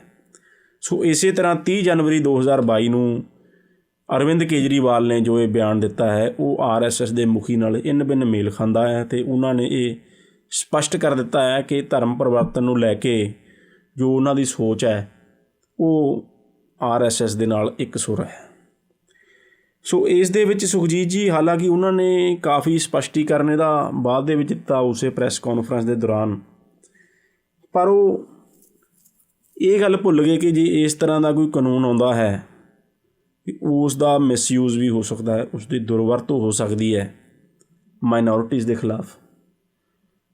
ਉਸ ਦੀ ਦੁਰਵਰਤੋਂ ਹੋ ਸਕਦੀ ਹੈ ਜੋ ਮਾਈਨੋਰਿਟੀ ਗਰੁੱਪਸ ਨੇ, ਜਿਨ੍ਹਾਂ ਉੱਤੇ ਕਨਵਰਜਨ ਦੇ ਇਲਜ਼ਾਮ ਲੱਗਦੇ ਰਹੇ ਨੇ, ਖ਼ਾਸ ਤੌਰ 'ਤੇ ਕ੍ਰਿਸਚਨ ਮਿਸ਼ਨਰੀਜ਼ ਨੇ, ਜੋ ਉਹਨਾਂ ਦੇ ਉੱਤੇ ਇਲਜ਼ਾਮ ਲੱਗਦੇ ਰਹੇ ਨੇ ਕਿ ਉਹ ਲਾਲਚ ਦੇ ਕੇ ਧਰਮ ਪਰਿਵਰਤਨ ਜੋ ਸਮਾਜ ਦੇ ਇੱਕ ਵੰਚਿਤ ਵਰਗ ਦਾ ਕਰਵਾ ਰਹੇ ਨੇ। ਸੋ ਇਨ੍ਹਾਂ ਹੀ ਇਲਜ਼ਾਮਾਂ ਦੇ ਤਹਿਤ ਕ੍ਰਿਸਚਨ ਮਿਸ਼ਨਰੀਜ਼ ਦੇ ਉੱਤੇ ਇਸ ਵਾਰ ਕ੍ਰਿਸਮਸ ਦੇ ਉੱਤੇ ਬੜੀਆਂ ਮੰਦਭਾਗੀਆਂ ਖਬਰਾਂ ਆਈਆਂ ਕਿ ਕ੍ਰਿਸਚਨ ਸਕੂਲਸ ਦੇ ਉੱਤੇ ਜਾਂ ਕ੍ਰਿਸਚਨ ਮਿਸ਼ਨਰੀਜ਼ ਦੇ ਉੱਤੇ ਕਥਿਤ ਤੌਰ 'ਤੇ ਹਮਲੇ ਕੀਤੇ ਗਏ, ਕਿਉਂਕਿ ਉਹਨਾਂ 'ਤੇ ਇਹ ਇਲਜ਼ਾਮ ਲਗਾਇਆ ਜਾ ਰਿਹਾ ਸੀ ਕਿ ਉਹ ਧਰਮ ਪਰਿਵਰਤਨ ਉੱਥੇ ਕਰਵਾ ਰਹੇ ਨੇ। ਸੋ ਇਹਨਾਂ ਜੋ ਬੜਾ ਹੀ ਇੱਕ ਸੈਂਸਿਟਿਵ ਇਸ਼ੂ ਹੈ, ਉਸ ਦੇ ਬਾਰੇ ਇਸ ਤਰ੍ਹਾਂ ਦਾ ਬਿਆਨ ਆਉਣਾ, ਉਹ ਵੀ ਇਸ ਚੀਜ਼ ਨੂੰ ਨਜ਼ਰਅੰਦਾਜ਼ ਕਰਦੇ ਹੋਏ ਕਿ ਇਸ ਬਿਆਨ ਨੂੰ ਜਾਂ ਇਸ ਤਰ੍ਹਾਂ ਦੇ ਕਾਨੂੰਨ ਨੂੰ ਕਿਸ ਤਰ੍ਹਾਂ ਮਿਸਯੂਜ਼ ਕੀਤਾ ਜਾ ਸਕਦਾ ਹੈ। ਸੋ ਇਹ ਕਾਫੀ ਹੱਦ ਤੱਕ ਸਾਨੂੰ ਦੱਸ ਦਿੰਦਾ ਹੈ ਕਿ ਜੋ ਕੇਜਰੀਵਾਲ ਨੇ ਅਤੇ ਉਹਨਾਂ ਦਾ ਧਰਮ ਪਰਿਵਰਤਨ ਨੂੰ ਲੈ ਕੇ ਘੱਟੋ ਘੱਟ ਜੋ ਹੈ ਉਹ RSS ਦੇ ਨਾਲ ਇੱਕ ਮਤ ਨੇ। ਇਸ ਸਮੇਂ ਤੁਸੀਂ ਸੁਣ ਰਹੇ ਹੋ 11:10 AM KRPA ਤੇ ਅੱਜ ਦੇ ਪ੍ਰੋਗਰਾਮ ਦੇ ਵਿੱਚ ਅਸੀਂ ਗੱਲਬਾਤ ਕਰ ਰਹੇ ਹਾਂ ਅਰਵਿੰਦ ਕੇਜਰੀਵਾਲ ਤੇ RSS ਤੇ BJP ਦੇ ਆਪਸ ਵਿੱਚ ਜੋਟੀਦਾਰ ਹੋਣ ਬਾਰੇ, ਕੀ ਉਹ ਸੱਚਮੁੱਚ ਜੋਟੀਦਾਰ ਹਨ ਜਾਂ ਨਹੀਂ। ਤੇ ਲਵਲੀਨ ਜੀ, ਪ੍ਰੋਗਰਾਮ ਦੇ ਵਿੱਚ ਗੱਲਬਾਤ ਦਾ ਸਿਲਸਿਲਾ ਅੱਗੇ ਵਧਾਉਂਦੇ ਹਾਂ ਤੇ ਮੇਰਾ ਅਗਲਾ ਸਵਾਲ ਤੁਹਾਡੇ ਲਈ ਹੈ ਕਿ ਕੀ ਅਰਵਿੰਦ ਤੇ ਕੇਜਰੀਵਾਲ ਦੀ ਸੁਰ ਭਾਜਪਾ ਜਾਂ RSS ਨਾਲ ਹੋਰ ਮੁੱਦਿਆਂ ਤੇ ਵੀ ਮਿਲਦੀ ਹੈ? ਕੀ ਅਰਵਿੰਦ ਕੇਜਰੀਵਾਲ ਦੀ ਸੁਰ ਭਾਜਪਾ ਜਾਂ RSS ਨਾਲ ਹੋਰ ਮੁੱਦਿਆਂ ਤੇ ਵੀ ਮਿਲਦੀ ਹੈ? ਇਹ ਤੁਸੀਂ ਬੜਾ ਜ਼ਰੂਰੀ ਸਵਾਲ ਇਹ ਪੁੱਛਿਆ, ਕਿਉਂਕਿ ਅਸੀਂ ਕਿਸੇ ਇੱਕ ਮੁੱਦੇ ਨੂੰ ਲੈ ਕੇ ਜਾਂ ਇੱਕ ਘਟਨਾ ਨੂੰ, ਇੱਕ ਬਿਆਨ ਨੂੰ ਲੈ ਕੇ ਅਸੀਂ ਇਹ ਰਾਏ ਨਹੀਂ ਬਣਾ ਸਕਦੇ ਕਿ ਜੋ ਉਹਨਾਂ 'ਤੇ ਇਲਜ਼ਾਮ ਲੱਗਦੇ ਨੇ ਉਹਨਾਂ ਦੇ ਵਿੱਚ ਸੱਚਾਈ ਹੈ ਜਾਂ ਨਹੀਂ। ਜੇ ਅਸੀਂ ਹੋਰ ਵਿਸ਼ਿਆਂ 'ਤੇ ਜਾਂ ਹੋਰ ਸਮੇਂ 'ਤੇ ਗੱਲ ਕਰੀਏ ਜਾਂ ਹੋਰ ਘਟਨਾਵਾਂ ਦੀ ਗੱਲ ਕਰੀਏ ਤਾਂ RSS, BJP ਅਤੇ ਆਮ ਆਦਮੀ ਪਾਰਟੀ ਦੀ ਕਈ ਥਾਵਾਂ 'ਤੇ ਸੋਚ ਮਿਲ ਜਾਂਦੀ ਹੈ ਜਾਂ ਕਈ ਥਾਵਾਂ 'ਤੇ ਉਹਨਾਂ ਦੇ ਐਕਸ਼ਨ ਵੀ ਮਿਲ ਜਾਂਦੇ ਨੇ। ਜਿਸ ਤਰ੍ਹਾਂ ਕਿ ਅਸੀਂ ਪਹਿਲਾਂ ਚਰਚਾ ਕੀਤੀ, ਜੋ ਸੈਂਟਰਲਾਈਜੇਸ਼ਨ ਆਫ ਪਾਵਰ, ਇੱਕ ਗੈਰ ਲੋਕਤਾਂਤਰਿਕ ਸੁਭਾਅ ਜੋ ਅਰਵਿੰਦ ਕੇਜਰੀਵਾਲ ਦਿਖਾ ਰਹੇ ਨੇ। ਤੁਸੀਂ ਧਰਮ ਪਰਿਵਰਤਨ ਦੀ ਅਸੀਂ ਚਰਚਾ ਕੀਤੀ ਕਿ ਧਰਮ ਪਰਿਵਰਤਨ ਦੇ ਉੱਤੇ ਕਿਸ ਤਰ੍ਹਾਂ ਉਹ RSS ਦੇ ਨਾਲ ਇੱਕ ਸੁਰ ਨੇ। ਸੋ ਜੇ ਅਸੀਂ ਹੋਰ ਐਗਜ਼ਾਮਪਲਸ ਦੇਖੀਏ, ਅਸੀਂ ਹੋਰ ਉਦਾਹਰਨਾਂ ਦੇਖੀਏ ਤਾਂ BJP ਜੋ ਪਾਰਟੀ ਹੈ ਉਹ ਤਿਰੰਗਾ ਯਾਤਰਾਵਾਂ ਉਹ ਅੱਜ ਕੱਲ੍ਹ ਕਾਫੀ ਕੱਢਦੇ ਨੇ, ਜਦ ਤੋਂ ਪਾਵਰ ਦੇ ਵਿੱਚ ਆਏ ਨੇ ਜਾਂ ਉਸ ਤੋਂ ਪਹਿਲਾਂ ਵੀ। ਜੋ ਸ਼ੁਰੂ ਤੋਂ ਦੇਖੀਏ, ਜੇ ਅਸੀਂ ਜਨਸੰਘ ਨੂੰ ਵੀ ਲੈ ਕੇ ਦੇਖੀਏ ਤਾਂ ਜੋ ਜਨਸੰਘ ਦੇ ਫਾਊਂਡਰ ਸਨ, ਉਹਨਾਂ ਨੇ ਤਿਰੰਗਾ ਯਾਤਰਾ ਕੱਢੀ ਸੀ ਕਿ ਉਹ ਕਸ਼ਮੀਰ ਦੇ ਲਾਲ ਚੌਂਕ ਦੇ ਵਿੱਚ ਤਿਰੰਗਾ ਲਹਿਰਾਉਣ ਵਾਸਤੇ। ਅਤੇ ਜੇ ਥੋੜ੍ਹਾ ਜ਼ਿਆਦਾ ਪਿੱਛੇ ਨਾ ਜਾਈਏ, ਅਸੀਂ ਦੇਖੀਏ ਤਾਂ ਜੋ ਜੰਮੂ ਕਸ਼ਮੀਰ ਦੇ ਵਿੱਚ ਹੀ ਦੁਬਾਰਾ BJP ਨੇ ਤਿਰੰਗਾ ਯਾਤਰਾ ਕੱਢੀ ਸੀ ਅਤੇ ਹੋਰ ਸਮੇਂ ਤੋਂ ਸਮੇਂ BJP ਤਿਰੰਗਾ ਯਾਤਰਾ ਕੱਢਦੀ ਰਹੀ ਹੈ। ਸੋ BJP ਤੋਂ ਬਿਨਾਂ ਜੋ ਇੱਕੋ ਇੱਕ ਪਾਰਟੀ ਹੈ ਜੋ ਤਿਰੰਗਾ ਯਾਤਰਾ ਕੱਢਦੀ ਹੈ ਉਹ ਹੈ ਆਮ ਆਦਮੀ ਪਾਰਟੀ। ਹਾਲਾਂਕਿ ਦੇਖੋ, ਜੋ ਤਿਰੰਗਾ ਹੈ ਉਹ ਰਾਸ਼ਟਰੀ ਝੰਡਾ ਹੈ ਭਾਰਤ ਦਾ ਅਤੇ ਸਾਡੇ ਸਵਾਭਿਮਾਨ ਦਾ ਪ੍ਰਤੀਕ ਹੈ।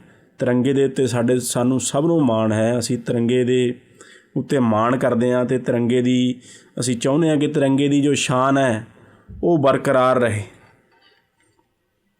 ਪਰ ਇੱਕ ਤਿਰੰਗੇ ਦਾ ਜਾਂ ਤਿਰੰਗਾ ਯਾਤਰਾ ਦਾ ਇੱਕ ਜੋ ਰਾਜਨੀਤਿਕ ਇਸਤੇਮਾਲ ਕਰਨਾ ਹੈ ਉਹ ਜਾਂ ਤਾਂ BJP ਕਰ ਰਹੀ ਹੈ ਜਾਂ ਉਸ ਤੋਂ ਬਿਨਾਂ ਆਮ ਆਦਮੀ ਪਾਰਟੀ ਕਰ ਰਹੀ ਹੈ। ਤਿਰੰਗਾ ਯਾਤਰਾ ਕੱਢ ਕੇ ਇਹ ਦਿਖਾਉਣਾ ਕਿ ਅਸੀਂ ਰਾਸ਼ਟਰਵਾਦੀ ਹਾਂ ਸਿਰਫ, ਅਤੇ ਰਾਸ਼ਟਰਵਾਦ ਦਾ ਠੇਕਾ ਹੈ ਜੋ ਅਸੀਂ ਇਕੱਲਿਆਂ ਨੇ ਲੈ ਰੱਖਿਆ ਹੈ, ਅਤੇ ਜੋ ਦੂਜੇ ਨੇ, ਜੋ ਸਾਡੀਆਂ ਵਿਰੋਧੀ ਪਾਰਟੀਆਂ ਨੇ ਜਾਂ ਹੋਰ ਜੋ ਸਮਾਜਿਕ ਗਰੁੱਪ ਨੇ, ਉਹ ਰਾਸ਼ਟਰਵਾਦੀ ਨਹੀਂ, ਜਾਂ ਇੱਕ ਸਟੈਪ ਅੱਗੇ ਜਾ ਕੇ ਇਹ ਕਹਿ ਦੇਣਾ ਕਿ ਉਹ ਰਾਸ਼ਟਰ ਵਿਰੋਧੀ ਨੇ। ਉਹ BJP ਤਾਂ ਉਸ ਸਟੈਪ ਤੱਕ ਜਾ ਚੁੱਕੀ ਹੈ। ਉਹ ਤਾਂ ਕਹਿੰਦੇ ਨੇ ਕਿ ਜੋ ਸਾਡੀ ਪਾਰਟੀ ਦੇ ਵਿੱਚ ਹੈ ਉਹ ਰਾਸ਼ਟਰਵਾਦੀ ਹੈ। ਬਾਕੀ ਜਿੰਨੇ ਆਪੋਜੀਸ਼ਨ ਲੀਡਰ ਨੇ, ਚਾਹੇ ਉਹ ਰਾਹੁਲ ਗਾਂਧੀ ਨੇ, ਚਾਹੇ ਉਹ ਅਖਿਲੇਸ਼ ਯਾਦਵ ਨੇ ਜਾਂ ਹੋਰ ਨੇ, ਉਹ ਸਭ ਰਾਸ਼ਟਰ ਵਿਰੋਧੀ ਨੇ। ਉਹ ਇਹ ਵੀ ਕਹਿ ਚੁੱਕੇ ਨੇ ਕਿ ਜਿੱਥੇ ਬਿਹਾਰ ਦੇ ਵਿੱਚ ਇੱਕ ਬਿਆਨ ਦਿੱਤਾ ਸੀ ਗ੍ਰਹਿ ਮੰਤਰੀ ਨੇ ਕਿ ਜੇ ਭਾਜਪਾ ਬਿਹਾਰ ਦੇ ਵਿੱਚ ਹਾਰ ਗਈ ਤਾਂ ਪਾਕਿਸਤਾਨ ਦੇ ਵਿੱਚ ਪਟਾਕੇ ਚੱਲਣਗੇ। ਸੋ ਅਜਿਹੀਆਂ ਗੱਲਾਂ ਕਰਕੇ ਉਹ ਤਾਂ ਇਹ ਮੁੱਖਰ ਤੌਰ 'ਤੇ ਇਹ ਸਪਸ਼ਟ ਤੌਰ 'ਤੇ ਕਹਿ ਦਿੰਦੇ ਨੇ ਕਿ ਜੋ ਸਾਡਾ ਵਿਰੋਧੀ ਹੈ ਉਹ ਰਾਸ਼ਟਰ ਦਾ ਵਿਰੋਧੀ ਹੈ। ਪਰ ਜੋ ਆਮ ਆਦਮੀ ਪਾਰਟੀ ਹੈ ਉਹ ਥੋੜ੍ਹੀ ਉਸ ਰਾਹ 'ਤੇ ਚੱਲ ਪਈ ਹੈ। ਹਜੇ ਉਨੇ ਸਪਸ਼ਟ ਹੋ ਕੇ ਤਾਂ ਨਹੀਂ ਉਹ ਆਏ, ਕੱਲ੍ਹ ਨੂੰ ਆ ਸਕਦੇ ਨੇ, ਕਿਉਂਕਿ ਆਈਡੀਓਲੋਜੀ ਤਾਂ ਉਹਨਾਂ ਦੀ ਸਪਸ਼ਟ ਹੈ ਹੀ ਨਹੀਂ। ਪਰ ਉਹ ਤਿਰੰਗਾ ਯਾਤਰਾਵਾਂ ਕੱਢਣੀਆਂ ਉਹਨਾਂ ਨੇ ਜ਼ਰੂਰ ਸ਼ੁਰੂ ਕਰ ਦਿੱਤੀਆਂ ਨੇ। ਪੰਜਾਬ ਦੇ ਜਲੰਧਰ ਦੇ ਵਿੱਚ ਆਮ ਆਦਮੀ ਪਾਰਟੀ ਨੇ ਇੱਕ ਤਿਰੰਗਾ ਯਾਤਰਾ ਕੱਢੀ, UP ਦੇ ਵਿੱਚ ਵੀ ਤਿਰੰਗਾ ਯਾਤਰਾਵਾਂ ਕੱਢੀਆਂ। ਸੋ ਇਸ ਤਰ੍ਹਾਂ ਜੋ ਰਾਸ਼ਟਰਵਾਦ ਦਾ ਇੱਕ ਰਾਜਨੀਤਿਕ ਰੂਪ ਹੈ, ਰਾਸ਼ਟਰਵਾਦ ਦੇ ਉੱਤੇ ਜੋ ਚਰਚਾ ਕਰਨੀ ਬਣਦੀ ਹੈ ਸੁਖਜੀਤ ਜੀ, ਉਹ ਇੱਕ ਅੱਡ ਵਿਸ਼ਾ ਹੈ। ਰਾਸ਼ਟਰਵਾਦ ਦੀ ਦੁਨੀਆ ਨੂੰ ਕੀ ਦੇਣ ਹੈ ਜਾਂ ਕੀ ਨੁਕਸਾਨ ਰਾਸ਼ਟਰਵਾਦ ਨੇ ਕੀਤਾ, ਉਸ ਦੀ ਚਰਚਾ ਕਰਨੀ ਬਣਦੀ ਹੈ।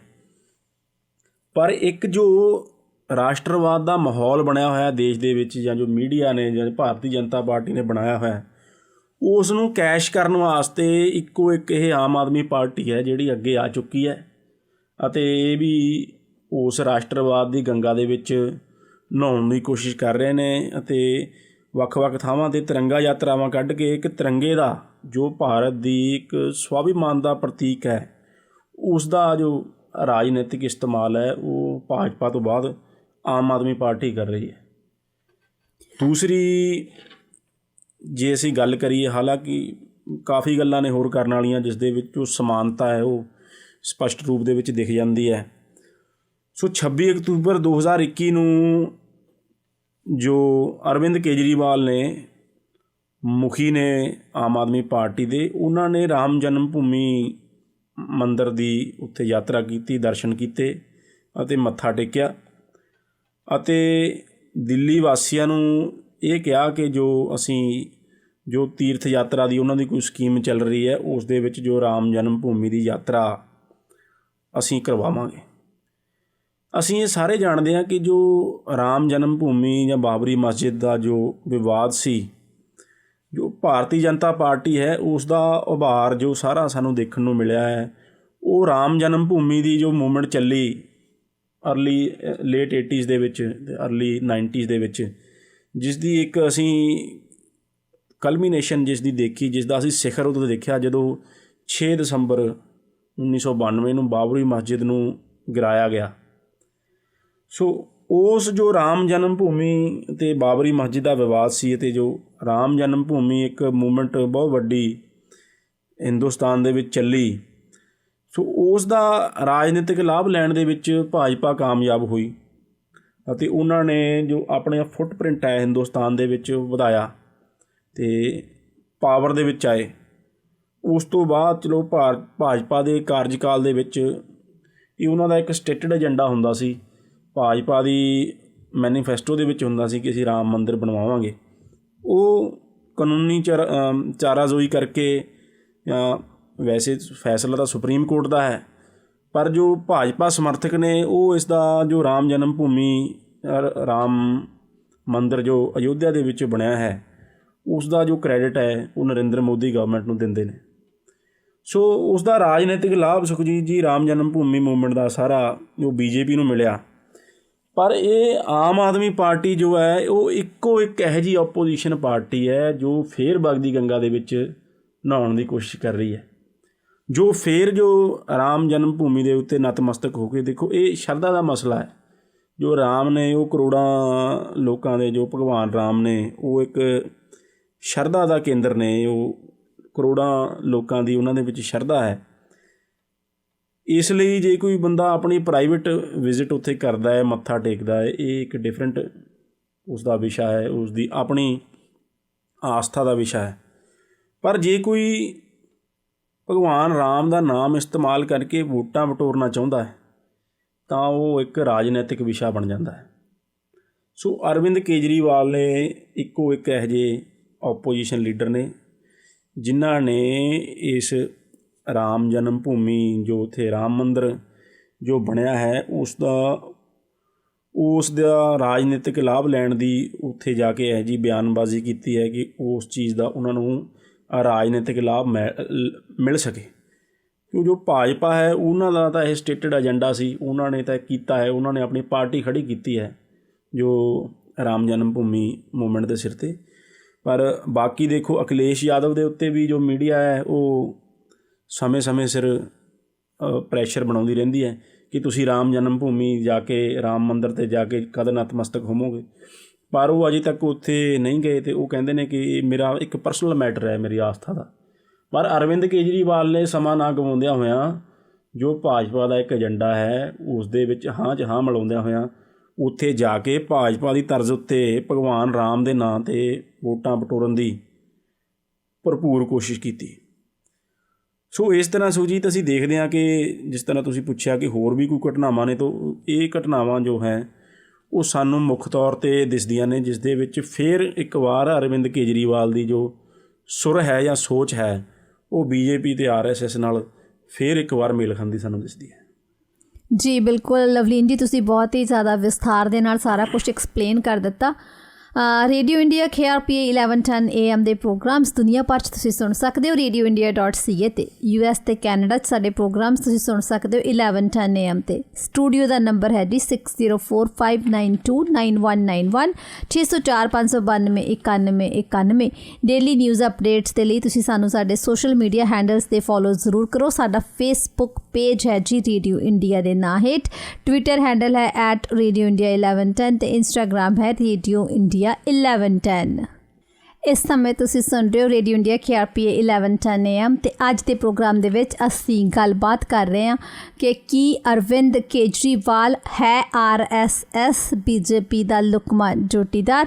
ਤੇ ਰੇਡੀਓ ਇੰਡੀਆ ਦੇ ਇਸ ਪ੍ਰੋਗਰਾਮ ਦੇ ਵਿੱਚ ਮੇਰਾ ਸਾਥ ਦੇ ਰਹੇ ਨੇ ਸਾਡੇ director of research barrister Lovleen Singh Gill. Lovleen ਜੀ, ਪ੍ਰੋਗਰਾਮ ਦੇ ਵਿੱਚ ਗੱਲਬਾਤ ਦਾ ਸਿਲਸਿਲਾ ਅੱਗੇ ਵਧਾਉਂਦੇ ਹਾਂ ਅਤੇ ਮੇਰਾ ਅਗਲਾ ਸਵਾਲ ਹੈ ਜੀ ਤੁਹਾਡੇ ਲਈ ਕਿ ਕੇਜਰੀਵਾਲ ਤਾਂ ਪੰਜਾਬ ਦੇ ਲੋਕਾਂ ਨੂੰ ਸਕੂਲਾਂ ਅਤੇ ਹਸਪਤਾਲਾਂ ਦਾ ਕਾਇਆ ਕਲਪ ਕਰਨ ਦਾ ਵਾਅਦਾ ਕਰ ਰਹੇ ਨੇ, ਕੀ ਪੰਜਾਬ ਦੇ ਲੋਕ ਉਸ ਨੂੰ ਤਵੱਜੋ ਦੇਣਗੇ? ਸੁਖਜੀਤ, ਇਹ ਸਵਾਲ ਬੜਾ ਵਾਜਬ ਇੱਥੇ ਬਣਦਾ ਹੈ, ਕਿਉਂਕਿ ਪਹਿਲਾਂ ਅਸੀਂ ਆਈਡੀਓਲੋਜੀ ਦੀਆਂ ਗੱਲਾਂ ਕੀਤੀਆਂ। ਪਹਿਲਾਂ ਅਸੀਂ ਉਹ ਇਲਜ਼ਾਮ ਜੋ ਅਰਵਿੰਦ ਕੇਜਰੀਵਾਲ 'ਤੇ ਲੱਗ ਰਹੇ ਨੇ ਕਿ ਉਹ RSS BJP ਦੇ ਲੁਕਵੇਂ ਜੋਟੀਦਾਰ ਨੇ, ਅਸੀਂ ਉਸ ਦੀ ਚਰਚਾ ਕੀਤੀ। ਅਸੀਂ ਇਹ ਚਰਚਾ ਕੀਤੀ ਕਿ ਕਿਸ ਤਰ੍ਹਾਂ ਉਹਨਾਂ ਦੇ ਸੁਰ RSS ਅਤੇ BJP ਨਾਲ ਮਿਲਦੇ ਨੇ। ਪਰ ਦੂਸਰੇ ਪਾਸੇ ਜੋ ਅਰਵਿੰਦ ਕੇਜਰੀਵਾਲ ਨੇ, ਜਦੋਂ ਲੋਕਾਂ ਦੇ ਵਿੱਚ ਜਾਂਦੇ ਨੇ ਤਾਂ ਉਹ ਲੋਕਾਂ ਨੂੰ ਇਹ ਕਹਿ ਕੇ ਵੋਟਾਂ ਮੰਗਦੇ ਨੇ ਕਿ ਅਸੀਂ ਦਿੱਲੀ ਦੇ ਵਿੱਚ ਸਕੂਲਾਂ ਦਾ, ਕਾਲਜਾਂ ਦਾ ਅਤੇ ਹਸਪਤਾਲਾਂ ਦਾ ਕਾਇਆ ਕਲਪ ਕੀਤਾ ਹੈ ਅਤੇ ਅਸੀਂ ਉਸੇ ਤਰ੍ਹਾਂ ਦੇ ਸਕੂਲ ਕਾਲਜ ਪੰਜਾਬ ਦੇ ਵਿੱਚ ਬਣਾ ਦਾਂਗੇ। ਅਸੀਂ ਇੱਕ ਨਵਾਂ ਰੂਪ ਹੈਲਥ ਸੈਕਟਰ ਨੂੰ ਅਤੇ ਐਜੂਕੇਸ਼ਨ ਸੈਕਟਰ ਨੂੰ ਦੇਖ ਕੇ ਪੰਜਾਬ ਦਾ ਇੱਕ ਸੁਨਹਿਰਾ ਭਵਿੱਖ ਲਿਖਾਂਗੇ। ਸੁਖਜੀਤ, ਦੇਖੋ, ਇਹ ਹੁਣ ਪੰਜਾਬ ਦੇ ਲੋਕ ਇਸ ਦਾਅਵੇ ਨੂੰ ਜਾਂ ਇਸ ਵਾਅਦੇ ਨੂੰ ਕਿੰਨੀ ਤਵੱਜੋ ਦਿੰਦੇ ਨੇ, ਇਹ ਤਾਂ ਚਲੋ ਚੋਣਾਂ ਦਾ ਨਤੀਜਾ ਹੀ ਦੱਸੇਗਾ। ਪਰ ਪੰਜਾਬ ਦੇ ਲੋਕਾਂ ਨੂੰ ਇੱਕ ਵਾਰ ਇਹ ਜ਼ਰੂਰ ਅਰਵਿੰਦ ਕੇਜਰੀਵਾਲ ਨੂੰ ਪੁੱਛਣਾ ਚਾਹੀਦਾ ਹੈ ਕਿ ਕੀ ਸਿਰਫ ਸਕੂਲ ਦੀ ਬਿਲਡਿੰਗ ਖੜੀ ਕਰ ਦੇਣਾ ਜਾਂ ਉਸ ਨੂੰ ਇੱਕ 5 ਸਟਾਰ ਲੁੱਕ ਦੇ ਦੇਣਾ ਇਹੀ ਸੁਧਾਰ ਹੈ?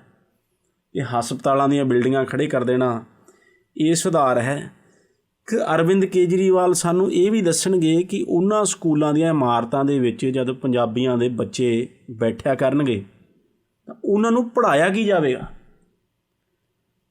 ਕਿਉਂਕਿ ਜੋ ਐਜੂਕੇਸ਼ਨ ਹੈ ਉਹ ਐਜੂਕੇਸ਼ਨ ਉਹ ਹੈ ਜੋ ਉਹਨਾਂ ਕਲਾਸਰੂਮਾਂ ਦੇ ਵਿੱਚ, ਉਹਨਾਂ ਸਕੂਲਾਂ ਦੇ ਵਿੱਚ ਸਾਡੇ ਬੱਚਿਆਂ ਨੂੰ ਦਿੱਤੀ ਜਾਵੇਗੀ, ਨਾ ਕਿ ਉਹ ਇੱਟ ਪੱਥਰ ਦੇ ਸਕੂਲ, ਆਲੀਸ਼ਾਨ ਸਕੂਲ ਜਿਨ੍ਹਾਂ ਦੀਆਂ ਫੋਟੋਆਂ ਆਪਣਾ ਦਿੱਲੀ ਮਾਡਲ ਦੇ ਨਾਂ 'ਤੇ ਲੋਕਾਂ ਨੂੰ ਦਿਖਾ ਰਹੇ ਨੇ। ਹੁਣ ਮੈਂ ਤੁਹਾਨੂੰ ਇੱਕ ਉਦਾਹਰਨ ਦਿੰਦਾ ਹਾਂ, ਕਿਉਂਕਿ ਅਸੀਂ ਜਿਹੜੀ ਵੀ ਗੱਲ ਕਰਦੇ ਹਾਂ ਉਹ ਤੱਥਾਂ 'ਤੇ ਆਧਾਰਿਤ ਕਰਦੇ ਹਾਂ। ਮਾਰਚ 14, 2021 ਨੂੰ ਅਰਵਿੰਦ ਕੇਜਰੀਵਾਲ ਨੇ ਇੱਕ ਬਿਆਨ ਦਿੱਤਾ ਕਿ ਅਸੀਂ ਸਕੂਲਾਂ ਦੇ ਵਿੱਚ ਬੱਚਿਆਂ ਨੂੰ ਕੱਟੜ ਰਾਸ਼ਟਰਵਾਦੀ ਬਣਾਵਾਂਗੇ। ਕੱਟੜ ਰਾਸ਼ਟਰਵਾਦੀ ਬਣਾਉਣ ਤੋਂ ਜੋ ਅਰਵਿੰਦ ਕੇਜਰੀਵਾਲ ਦਾ ਜੋ ਤਾਤਪਰਯ ਸੀ ਜਾਂ ਜੋ ਮਤਲਬ ਸੀ ਉਹ ਤਾਂ ਉਹਨਾਂ ਨੇ ਨਹੀਂ ਸਮਝਾਇਆ। ਪਰ ਸੁਖਜੀਤ ਜੀ, ਅਸੀਂ ਸਹਿਜੇ ਹੀ ਅੰਦਾਜ਼ਾ ਲਾ ਸਕਦੇ ਹਾਂ ਕਿ ਕੱਟੜ ਰਾਸ਼ਟਰਵਾਦੀ ਕੌਣ ਹੁੰਦਾ ਹੈ ਅਤੇ ਅੱਜ ਕੱਲ੍ਹ ਭਾਰਤ ਦੇ ਵਿੱਚ ਕੱਟੜ ਰਾਸ਼ਟਰਵਾਦੀ ਕੀ ਕਰ ਰਹੇ ਨੇ। ਅਰਵਿੰਦ ਕੇਜਰੀਵਾਲ ਸਾਡੇ ਬੱਚਿਆਂ ਨੂੰ ਕੱਟੜ ਰਾਸ਼ਟਰਵਾਦੀ ਬਣਾਉਣਾ ਚਾਹੁੰਦਾ ਹੈ, ਪਰ ਅਰਵਿੰਦ ਕੇਜਰੀਵਾਲ ਇਹ ਨਹੀਂ ਦੱਸ ਰਿਹਾ ਕਿ ਕੱਟੜ ਰਾਸ਼ਟਰਵਾਦ ਨੇ ਸੰਸਾਰ ਨੂੰ ਦਿੱਤਾ ਕੀ ਹੈ।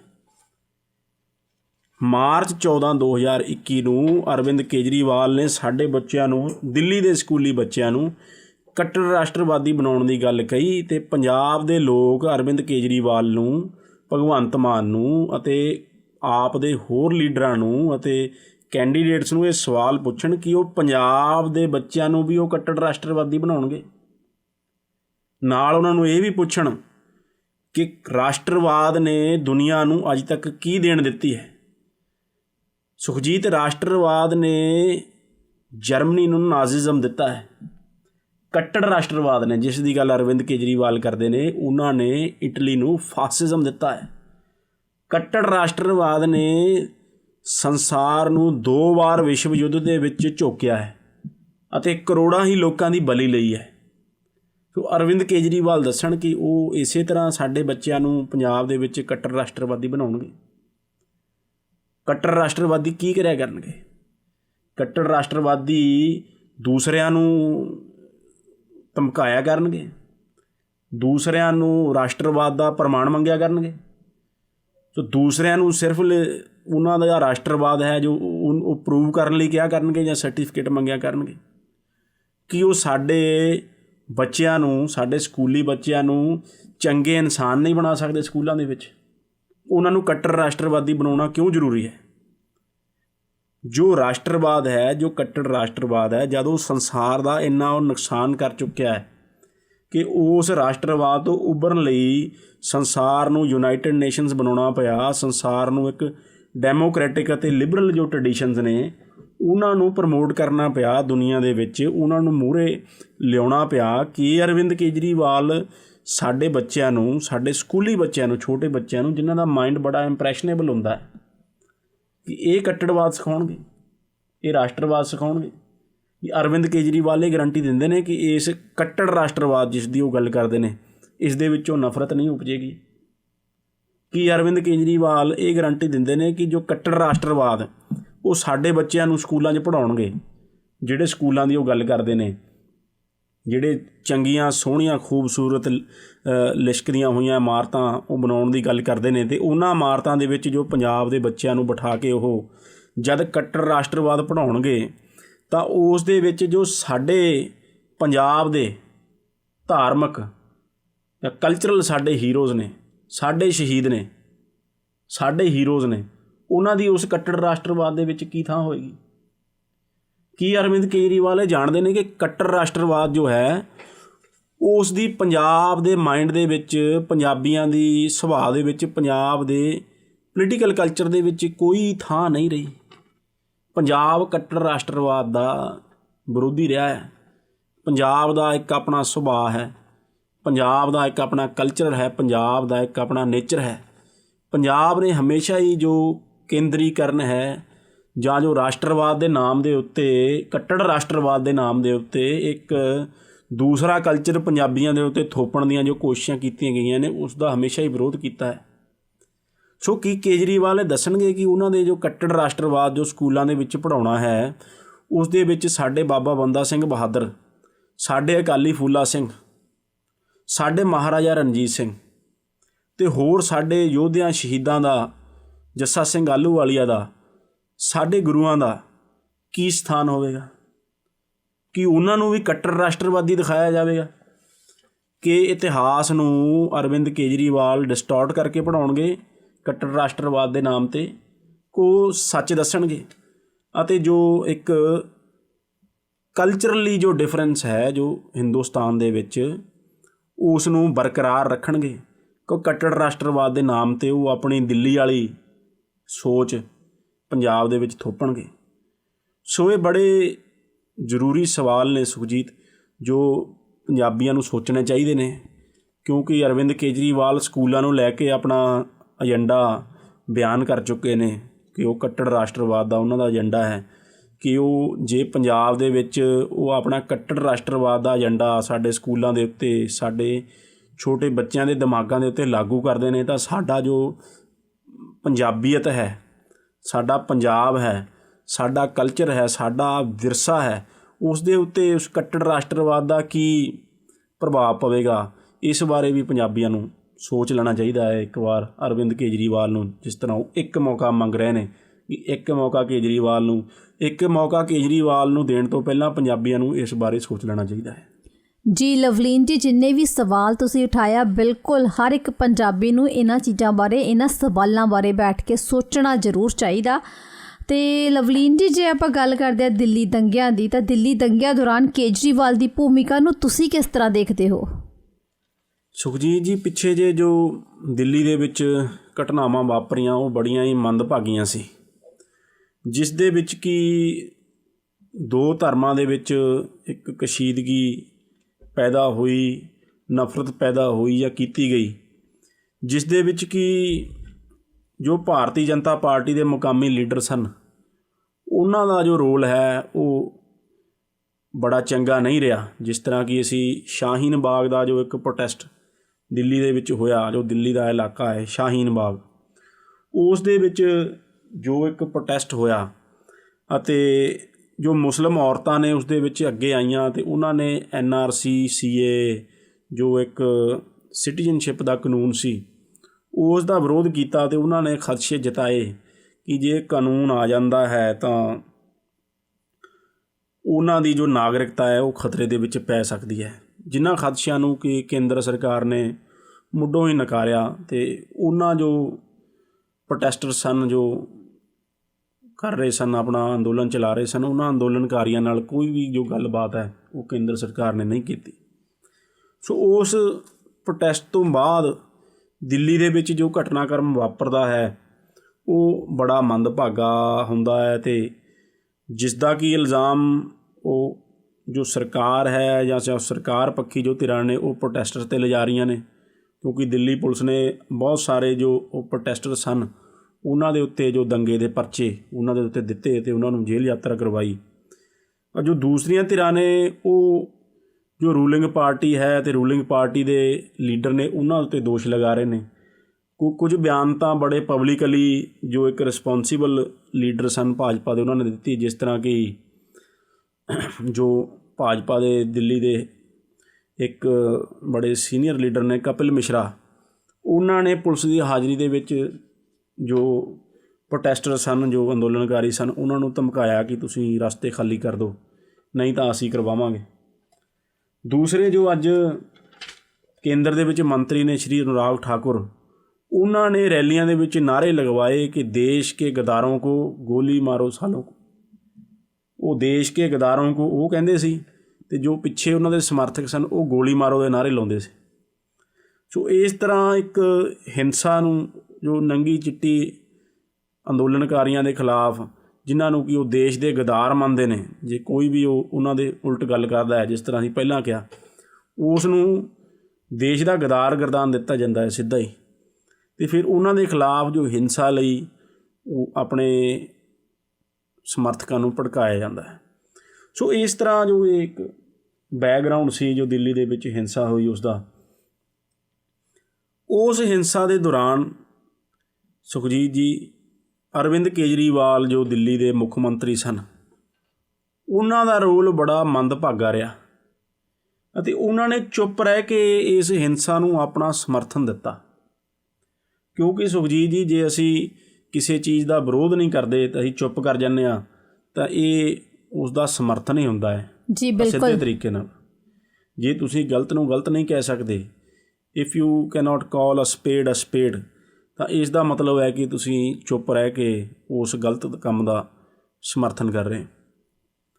ਅਰਵਿੰਦ ਕੇਜਰੀਵਾਲ ਨੇ ਕਿਹਾ ਕਿ ਜੀ ਮੇਰੇ ਕੋਲ ਤਾਂ ਪੁਲਿਸ ਨਹੀਂ ਸੀਗੀ, ਮੈਂ ਦਿੱਲੀ ਦੇ ਵਿੱਚ ਕੀ ਕਰ ਸਕਦਾ ਸੀ, ਸੋ ਇਹ ਮੇਰੀ ਕੋਈ ਗਲਤੀ ਨਹੀਂ ਹੈ, ਮੇਰਾ ਕੋਈ ਰੋਲ ਨਹੀਂ ਹੈ ਇਸ ਦੇ ਵਿੱਚ।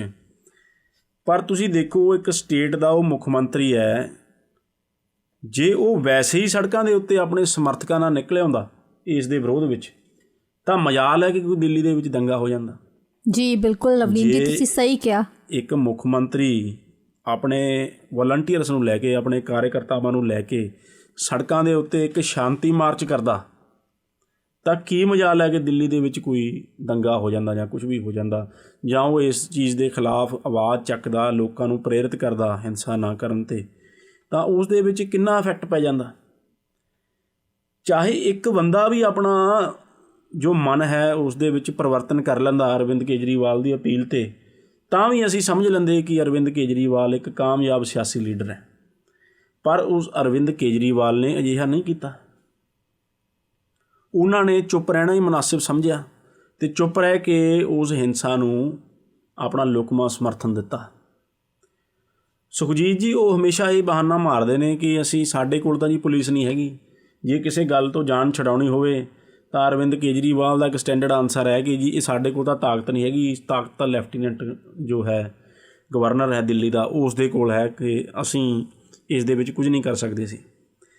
ਮੈਂ ਅਰਵਿੰਦ ਕੇਜਰੀਵਾਲ ਨੂੰ ਇਹ ਯਾਦ ਕਰਾਉਣਾ ਚਾਹਾਂਗਾ ਕਿ ਜਦ ਇੱਕ ਰੈਲੀ ਦੇ ਦੌਰਾਨ ਉਹਨਾਂ ਦੇ ਉੱਤੇ ਹਮਲਾ ਹੋਇਆ ਸੀ ਤਾਂ ਉਹ ਜਾ ਕੇ ਮਹਾਤਮਾ ਗਾਂਧੀ ਦੀ ਸਮਾਧੀ ਉੱਤੇ ਬੈਠ ਗਏ ਸੀ ਵਾਇਲੈਂਸ ਦੇ ਖਿਲਾਫ, ਆਪਣੇ ਖਿਲਾਫ ਉਸ ਹੋਈ ਹੋਈ ਹਿੰਸਾ ਦੇ ਖਿਲਾਫ ਇੱਕ ਪ੍ਰੋਟੈਸਟ ਕਰਨ ਵਾਸਤੇ। ਪਰ ਜਦ ਦਿੱਲੀ ਦੇ ਵਿੱਚ ਹਜ਼ਾਰਾਂ ਹੀ ਲੋਕਾਂ ਦੇ ਖਿਲਾਫ ਹਿੰਸਾ ਹੋ ਰਹੀ ਸੀ ਤਾਂ ਉਹਨਾਂ ਨੂੰ ਮਹਾਤਮਾ ਗਾਂਧੀ ਦੀ ਯਾਦ ਕਿਉਂ ਨਹੀਂ ਆਈ?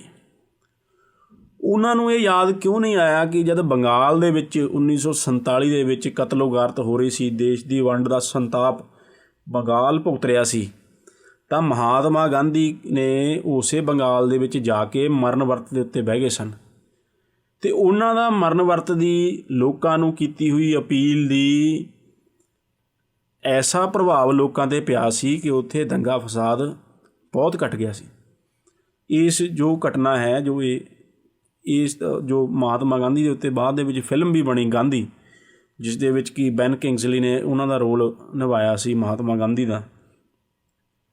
ਉਸ ਦੇ ਵਿੱਚ ਵੀ ਦਿਖਾਇਆ ਹੈ ਕਿ ਇੱਕ ਕਮਿਊਨਿਟੀ ਦਾ ਬੰਦਾ ਆ ਕੇ ਮਹਾਤਮਾ ਗਾਂਧੀ ਦੇ ਮੂੰਹ ਦੇ ਉੱਤੇ ਰੋਟੀ ਮਾਰਦਾ ਹੈ, ਸੁੱਕੀ ਰੋਟੀ ਮਹਾਤਮਾ ਗਾਂਧੀ ਦੇ ਮੂੰਹ 'ਤੇ ਸਿੱਟਦਾ ਹੈ ਅਤੇ ਕਹਿੰਦਾ ਹੈ ਕਿ ਤੂੰ ਰੋਟੀ ਖਾ ਲਾ, ਮੈਂ ਨਹੀਂ ਚਾਹੁੰਦਾ ਕਿ ਮੇਰੇ ਕਾਰਨ ਤੇਰੀ ਮੌਤ ਹੋ ਜਾਵੇ। ਅਤੇ ਉਹ ਰੋਣ ਲੱਗ ਜਾਂਦਾ ਹੈ।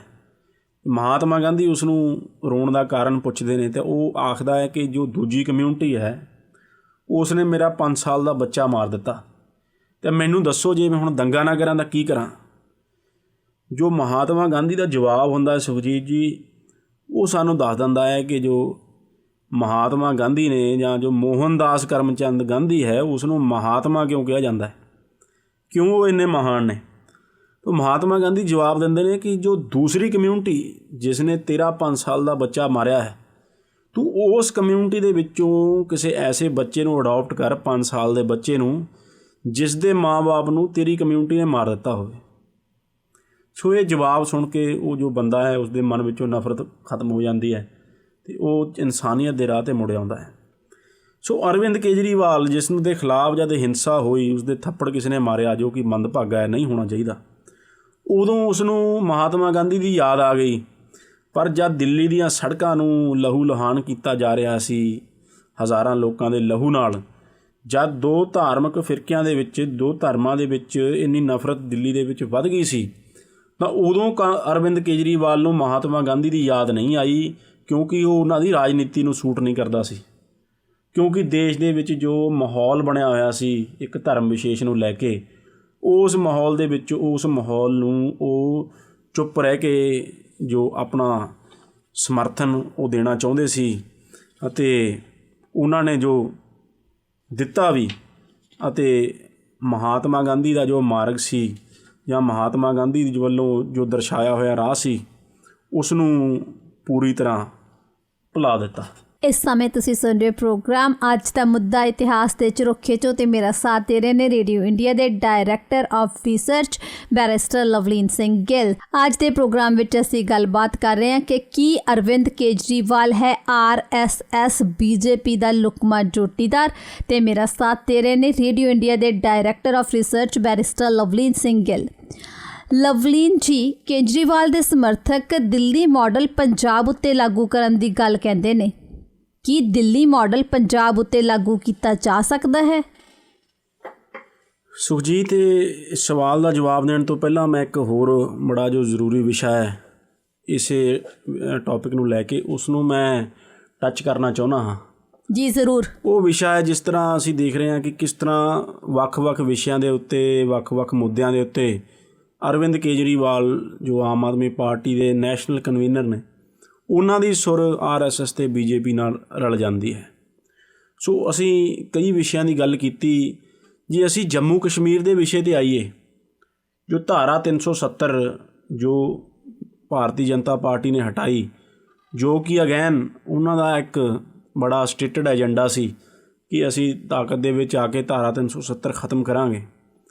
ਪਰ ਧਾਰਾ 370 ਖਤਮ ਕਰਨ ਦੇ ਨਾਲ ਨਾਲ ਉਹਨਾਂ ਨੇ ਜੰਮੂ ਕਸ਼ਮੀਰ ਨੂੰ 2 ਹਿੱਸਿਆਂ ਵਿੱਚ ਵੰਡਿਆ ਅਤੇ ਉਸ ਨੂੰ ਇੱਕ ਫੁੱਲ ਸਟੇਟਹੁੱਡ ਤੋਂ ਇੱਕ ਯੂਨੀਅਨ ਟੈਰੀਟਰੀ ਬਣਾ ਦਿੱਤਾ।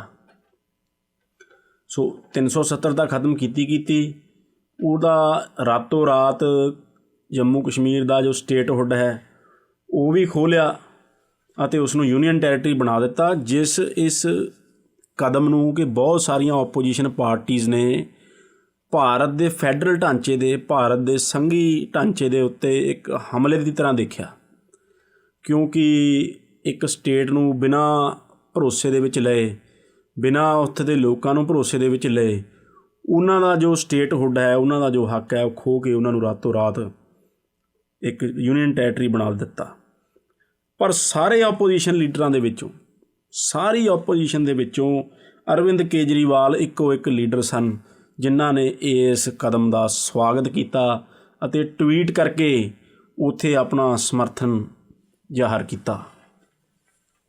ਸੋ ਇਸ ਤਰ੍ਹਾਂ ਕਸ਼ਮੀਰ ਦੇ ਮੁੱਦੇ ਨੂੰ ਲੈ ਕੇ ਇੱਕ ਵਾਰ ਫੇਰ ਜੋ ਉਹਨਾਂ ਦਾ ਸੁਰ ਹੈ ਅਰਵਿੰਦ ਕੇਜਰੀਵਾਲ ਦਾ ਬੀਜੇਪੀ ਨਾਲ ਰਲ ਗਿਆ। ਅਤੇ ਮਜ਼ੇ ਦੀ ਗੱਲ ਤਾਂ ਇਹ ਹੈ ਸੁਖਜੀਤ ਜੀ ਕਿ ਜਦ ਕਸ਼ਮੀਰ ਦਾ ਜੋ ਮਸਲਾ ਹੈ, ਜੋ ਕਸ਼ਮੀਰ ਦਾ, ਜਦ ਕਸ਼ਮੀਰੀ ਲੋਕਾਂ ਦਾ, ਜੰਮੂ ਕਸ਼ਮੀਰ ਦੇ ਲੋਕਾਂ ਦਾ ਜੋ ਹੱਕ ਹੈ, ਜੋ ਸਟੇਟਹੁੱਡ ਹੈ, ਉਹ ਖੋਇਆ ਗਿਆ, ਉਦੋਂ ਅਰਵਿੰਦ ਕੇਜਰੀਵਾਲ ਨੇ ਇਸ ਸਟੈਪ ਦਾ ਮੂਹਰੇ ਹੋ ਕੇ ਸਮਰਥਨ ਕੀਤਾ। ਪਰ ਜਦ ਉਸੇ ਕੇਂਦਰ ਸਰਕਾਰ ਨੇ ਦਿੱਲੀ ਸਰਕਾਰ ਦੀਆਂ ਤਾਕਤਾਂ ਘਟਾਈਆਂ, ਦਿੱਲੀ ਦੀ ਜੋ ਯੂਨੀਅਨ ਟੈਰੀਟਰੀ ਹੈ, NCR ਹੈ, NCR ਨਹੀਂ, ਜੋ ਦਿੱਲੀ ਦੀ ਇੱਕ ਯੂਨੀਅਨ ਟੈਰੀਟਰੀ ਹੈ, ਉਸ ਦੇ ਜੋ ਅਧਿਕਾਰ ਖੋਹ ਕੇ ਗਵਰਨਰ ਨੂੰ ਦਿੱਤੇ, ਚੁਣੀ ਹੋਈ ਸਰਕਾਰ ਤੋਂ ਅਧਿਕਾਰ ਖੋਹ ਕੇ ਗਵਰਨਰ ਨੂੰ ਦਿੱਤੇ, ਤਾਂ ਉਸੇ ਅਰਵਿੰਦ ਕੇਜਰੀਵਾਲ ਨੇ ਇਹਦੀ ਚੀਕ ਪੁਕਾਰ ਕੀਤੀ ਕਿ ਜੀ ਇਹ ਭਾਰਤ ਦੇ ਸੰਘੀ ਢਾਂਚੇ ਦੇ ਉੱਤੇ ਹਮਲਾ ਹੈ। ਜਦ ਤਾਂ ਕਸ਼ਮੀਰ ਦੇ ਹੱਕ ਰਾਤੋਂ ਰਾਤ ਖੋਹ ਲਏ ਜਾਣ ਤਾਂ ਉਦੋਂ ਉਹ ਇੱਕ ਬੜਾ ਹੀ ਸ਼ਲਾਘਾਯੋਗ ਕਦਮ ਹੈ ਕੇਜਰੀਵਾਲ ਦੇ ਮੁਤਾਬਕ। ਪਰ ਜਦ ਦਿੱਲੀ ਦੇ ਉਹ ਕੁਛ ਅਧਿਕਾਰ ਚੁਣੀ ਹੋਈ ਸਰਕਾਰ ਤੋਂ ਲੈ ਕੇ ਲੈਫਟੀਨੈਂਟ ਗਵਰਨਰ ਨੂੰ ਦਿੱਤੇ ਜਾਣ ਤਾਂ ਉਦੋਂ ਇੱਕ ਇਹ ਸੰਘੀ ਢਾਂਚੇ ਦੇ ਉੱਤੇ ਹਮਲਾ ਹੈ। ਸੋ ਇਸ ਤਰ੍ਹਾਂ ਦਾ ਜੋ ਡੁਪਲੀਕੇਸੀ ਹੈ, ਇਸ ਤਰ੍ਹਾਂ ਦਾ ਜੋ ਹਿਪੋਕ੍ਰੈਟਿਕ ਬਿਹੇਵੀਅਰ ਹੈ, ਉਹ ਅਰਵਿੰਦ ਕੇਜਰੀਵਾਲ ਦਿਖਾਉਂਦੇ ਆਏ ਨੇ। ਕਿਉਂਕਿ ਜੋ ਸੁਖਜੀਤ ਜੀ, ਜੋ ਪੰਜਾਬ ਦੇ ਲੋਕ ਨੇ, ਉਹ ਤਾਂ ਸਮੇਂ ਤੋਂ ਸਮੇਂ ਸੂਬਿਆਂ ਲਈ ਵੱਧ ਅਧਿਕਾਰਾਂ ਦੀ ਮੰਗ ਕਰਦੇ ਆਏ ਨੇ। ਜਿਸ ਤਰ੍ਹਾਂ ਅਸੀਂ ਪੰਜਾਬ ਦਾ ਇਤਿਹਾਸ ਦੇਖੀਏ, ਅਕਾਲੀ ਦਲ ਦਾ ਇਤਿਹਾਸ ਦੇਖੀਏ, ਤਾਂ ਅਕਾਲੀ ਦਲ ਨੇ ਪੰਜਾਬ ਦੇ ਵਿੱਚ ਬੜੇ ਮੋਰਚੇ ਲੜੇ ਨੇ ਇਸ ਵਿਸ਼ੇ ਨੂੰ ਲੈ ਕੇ। ਸੂਬਿਆਂ ਦੇ ਵੱਧ ਅਧਿਕਾਰਾਂ ਦਾ ਚੈਂਪੀਅਨ ਰਿਹਾ ਹੈ ਅਕਾਲੀ ਦਲ। ਅੱਜ ਚਾਹੇ ਉਹਨਾਂ ਦੀ ਰਾਜਨੀਤੀ ਬਦਲੀ ਹੋਵੇ, ਪਰ ਜੇ ਇਤਿਹਾਸਕ ਤੌਰ 'ਤੇ ਦੇਖੀਏ, ਸਾਡੇ ਕੋਲ ਅਨੰਦਪੁਰ ਸਾਹਿਬ ਦੇ ਮਤੇ ਦਾ ਇੱਕ ਪੂਰਾ ਇਤਿਹਾਸ ਪਿਆ ਹੈ, ਜਿਸ ਦੇ ਵਿੱਚ ਇੱਕ ਲਿਖਿਤ ਡਾਕੂਮੈਂਟ ਜੋ ਪੰਜਾਬੀਆਂ ਨੇ ਬਣਾਇਆ ਅਤੇ ਕੇਂਦਰ ਸਰਕਾਰ ਤੋਂ ਵੱਧ ਅਧਿਕਾਰਾਂ ਦੀ ਮੰਗ ਕੀਤੀ। ਪਰ ਹੁਣ ਅਰਵਿੰਦ ਕੇਜਰੀਵਾਲ, ਜੋ ਕਿ ਜੰਮੂ ਕਸ਼ਮੀਰ ਦਾ ਸਟੇਟਹੁੱਡ ਖੋਹੇ ਜਾਣ ਦੇ ਸਮਰਥਕ ਨੇ, ਉਹ ਇਸ ਗੱਲ ਦੇ ਉੱਤੇ ਕੋਈ ਆਪਣਾ ਸਟੈਂਡ ਨਹੀਂ ਕਲੀਅਰ ਕਰ ਰਹੇ ਕਿ ਕੱਲ੍ਹ ਨੂੰ ਜੇ ਉਹ ਪੰਜਾਬ ਦੇ ਵਿੱਚ ਆਮ ਆਦਮੀ ਪਾਰਟੀ ਸਰਕਾਰ ਬਣਾ ਲੈਂਦੀ ਹੈ, ਤਾਕਤ ਦੇ ਵਿੱਚ ਆ ਜਾਂਦੀ ਹੈ, ਤਾਂ ਉਸ ਦਾ ਏਜੰਡਾ ਜੋ ਕਹਿ ਚੁੱਕੇ ਨੇ ਕਿ ਕੱਟੜ ਰਾਸ਼ਟਰਵਾਦ ਵਾਲਾ, ਉਹ ਕੱਟੜ ਰਾਸ਼ਟਰਵਾਦ ਵਾਲਾ ਏਜੰਡਾ ਰਹੇਗਾ ਕਿ ਉਹਨਾਂ ਦਾ ਏਜੰਡਾ ਕਿ ਉਹ ਪੰਜਾਬ ਦੇ ਖਾਤਰ ਵੱਧ ਅਧਿਕਾਰਾਂ ਦੀ ਮੰਗ ਕਰਨਗੇ, ਜੋ ਕਿ ਪੰਜਾਬੀਆਂ ਦਾ ਇੱਕ ਇਤਿਹਾਸ ਹੈ, ਪੰਜਾਬੀਆਂ ਦਾ ਇੱਕ ਹੱਕ ਹੈ। ਸੋ ਇਸ ਗੱਲ ਦੇ ਉੱਤੇ ਵੀ ਉਹਨਾਂ ਨੇ ਕੋਈ ਆਪਣਾ ਜੋ ਸਟੈਂਡ ਹੈ ਸਪਸ਼ਟ ਨਹੀਂ ਕੀਤਾ। ਅਤੇ ਇੱਥੇ ਮੈਂ ਇਹ ਵੀ ਸੁਖਜੀਤ ਜੀ ਇੱਕ ਗੱਲ ਐਡ ਕਰਨੀ ਚਾਹੁੰਦਾ ਕਿ ਜੋ ਰਾਸ਼ਟਰਵਾਦ ਹੈ, ਜਿਸ ਦੀ ਅਸੀਂ ਚਰਚਾ ਪਹਿਲਾਂ ਕੀਤੀ ਕਿ ਕਿਸ ਤਰ੍ਹਾਂ ਰਾਸ਼ਟਰਵਾਦ ਨੇ ਦੁਨੀਆ ਦਾ ਬਹੁਤ ਨੁਕਸਾਨ ਕੀਤਾ, 2 ਵਰਲਡ ਵਾਰਸ ਦੇ ਵਿੱਚ ਦੁਨੀਆ ਨੂੰ ਧੱਕਿਆ। ਰਾਸ਼ਟਰਵਾਦ ਅਤੇ ਦੇਸ਼ ਭਗਤੀ ਦੇ ਵਿੱਚ ਬਹੁਤ ਅੰਤਰ ਹੈ। ਰਾਸ਼ਟਰਵਾਦ, ਖਾਸ ਤੌਰ 'ਤੇ ਕੱਟੜ ਰਾਸ਼ਟਰਵਾਦ ਜਿਸ ਦਾ ਜ਼ਿਕਰ ਕੇਜਰੀਵਾਲ ਨੇ ਕੀਤਾ, ਉਹ ਅੰਨ੍ਹਾ ਹੁੰਦਾ ਹੈ, ਉਹ ਇਨਸਾਨੀਅਤ ਦੇ ਪ੍ਰਤੀ ਵੀ ਅੰਨ੍ਹਾ ਹੁੰਦਾ ਹੈ, ਉਹ ਵੰਡੀਆਂ ਪਾਉਂਦਾ ਹੈ ਲੋਕਾਂ ਦੇ ਵਿੱਚ। ਪਰ ਜੋ ਦੇਸ਼ ਭਗਤੀ ਹੈ, ਪੰਜਾਬੀ, ਜਿਸ ਤਰ੍ਹਾਂ ਮੈਂ ਪਹਿਲਾਂ ਕਿਹਾ ਕਿ ਕੱਟੜ ਰਾਸ਼ਟਰਵਾਦੀ ਨਹੀਂ, ਪਰ ਪੰਜਾਬੀਆਂ ਤੋਂ ਵੱਡਾ ਦੇਸ਼ ਭਗਤ ਕੋਈ ਵੀ ਨਹੀਂ। ਪੰਜਾਬੀਆਂ ਦੇ ਵਿੱਚ ਦੇਸ਼ ਭਗਤੀ ਕੁੱਟ-ਕੁੱਟ ਕੇ ਭਰੀ ਹੈ, ਪਰ ਦੇਸ਼ ਭਗਤ ਜੋ ਹੈ, ਜੋ ਪੈਟਰੀਓਟ ਹੈ, ਉਹ ਇੱਕ ਬਹੁਤ ਹੀ ਇਨਸਾਨੀਅਤ ਦੇ ਨਾਲ ਭਰਿਆ ਹੋਇਆ ਇਨਸਾਨ ਹੁੰਦਾ ਹੈ। ਉਹ ਕਿਸੇ ਦਾ ਆਪਦੇ ਦੇਸ਼ ਨੂੰ ਮੁਹੱਬਤ ਜ਼ਰੂਰ ਕਰਦਾ ਹੈ, ਪਰ ਉਹ ਕਿਸੇ ਨੂੰ ਨਫ਼ਰਤ ਕਰਨ ਜਾਂ ਕਿਸੇ ਦੇ ਨੁਕਸਾਨ ਕਰਨ ਬਾਰੇ ਨਹੀਂ ਸੋਚਦਾ। ਜੋ ਦੂਜਾ ਹੁਣ ਤੁਸੀਂ ਮੈਨੂੰ ਸਵਾਲ ਪੁੱਛਿਆ ਇੱਕ ਦਿੱਲੀ ਮਾਡਲ ਬਾਰੇ, ਜਿਸ ਤਰ੍ਹਾਂ ਅਸੀਂ ਦੇਖਿਆ ਕਿ ਕੇਜਰੀਵਾਲ ਦੇ ਜੋ ਸਮਰਥਕ ਨੇ, ਉਹ ਦਿੱਲੀ ਮਾਡਲ ਪੰਜਾਬ ਦੇ ਉੱਤੇ ਲਾਗੂ ਕਰਨ ਦੀ ਗੱਲ ਕਰ ਰਹੇ ਨੇ, ਬਾਰ-ਬਾਰ ਪੰਜਾਬ ਦੇ ਵਿੱਚ ਦਿੱਲੀ ਮਾਡਲ ਦਾ ਪ੍ਰਚਾਰ ਕਰ ਰਹੇ ਨੇ। ਇਸ ਦਿੱਲੀ ਮਾਡਲ ਨੂੰ ਸਮਝਣ ਲਈ ਸੁਖਜੀਤ ਜੀ ਪਹਿਲਾਂ ਸਾਨੂੰ ਇਹ ਸਮਝਣਾ ਪਵੇਗਾ ਕਿ ਇਹ ਦਿੱਲੀ ਮਾਡਲ ਹੈ ਕੀ। ਜੋ ਅਰਵਿੰਦ ਕੇਜਰੀਵਾਲ ਦਾ ਜੋ ਦਿੱਲੀ ਮਾਡਲ ਹੈ ਉਹ ਇੱਕ ਇਕਨੋਮਿਕ ਮਾਡਲ ਹੈ। ਸਿਰਫ ਉਹ ਇੱਕ ਰਾਜਨੀਤਿਕ ਜਾਂ ਕੋਈ ਸਮਾਜਿਕ ਜਾਂ ਕੋਈ ਕਲਚਰਲ ਕੋਈ ਬਦਲ ਨਹੀਂ ਦਿੰਦਾ ਲੋਕਾਂ ਨੂੰ। ਕਲਚਰਲ ਮਾਡਲ ਨਹੀਂ ਹੈ ਉਹ, ਸਿਰਫ ਔਰ ਸਿਰਫ ਇੱਕ ਇਕਨੋਮਿਕ ਮਾਡਲ ਹੈ ਜਿਸ ਦੇ ਵਿੱਚ ਉਹ ਕਹਿ ਦਿੰਦਾ ਹੈ ਕਿ ਆ ਜੀ ਮੈਂ ਸਕੂਲ ਦੀ ਇਮਾਰਤ ਬਣਾਤੀ, ਆ ਹਸਪਤਾਲ ਦੀ ਇਮਾਰਤ ਬਣਾਤੀ, ਆ ਮੈਂ ਬਿਜਲੀ ਦੇ ਬਿੱਲ ਘਟਾਤੇ, ਆ ਮੈਂ ਪਾਣੀ ਦੇ ਬਿੱਲ ਘਟਾਤੇ, ਅਤੇ ਹੋਰ ਲੋਕ ਲੁਭਾਊ ਲੋਕਾਂ ਨੂੰ ਵਾਅਦੇ ਕਰਕੇ ਲੋਕਾਂ ਨੂੰ ਖਰੀਦ ਕੇ ਆਪਣੀ ਜੇਬ ਦੇ ਵਿੱਚ ਪਾਉਣ ਵਾਲਾ ਮਾਡਲ ਹੈ, ਜੋ ਕਿ ਲੋਕਾਂ ਦੇ ਕਲਚਰਲ ਯਾਨੀ ਕਿ ਸਾਂਸਕ੍ਰਿਤਿਕ, ਸਮਾਜਿਕ ਅਤੇ ਪੋਲੀਟੀਕਲ ਜੋ ਸਰੋਕਾਰ ਨੇ ਉਹਨਾਂ ਨੂੰ ਬਿਲਕੁਲ ਨਹੀਂ ਛੂੰਹਦਾ। ਜੋ ਅਰਵਿੰਦ ਕੇਜਰੀਵਾਲ ਦਾ ਦਿੱਲੀ ਮਾਡਲ ਹੈ ਉਹ ਇਹ ਕਲੀਅਰ ਨਹੀਂ ਕਰਦਾ ਕਿ ਜਾਤ ਪਾਤ ਨੂੰ ਲੈ ਕੇ, ਕਾਸਟ ਨੂੰ ਲੈ ਕੇ ਉਹ ਦਿੱਲੀ ਮਾਡਲ ਕੀ ਹੈ, ਉਹ ਕਿਸ ਤਰ੍ਹਾਂ ਇੱਕ ਸੋਸ਼ਲ ਜਸਟਿਸ ਸਮਾਜ ਦੇ ਵਿੱਚ ਲਿਆਵੇਗਾ, ਉਹ ਕਿਸ ਤਰ੍ਹਾਂ ਜਾਤ ਪਾਤ ਨੂੰ ਖ਼ਤਮ ਕਰੇਗਾ।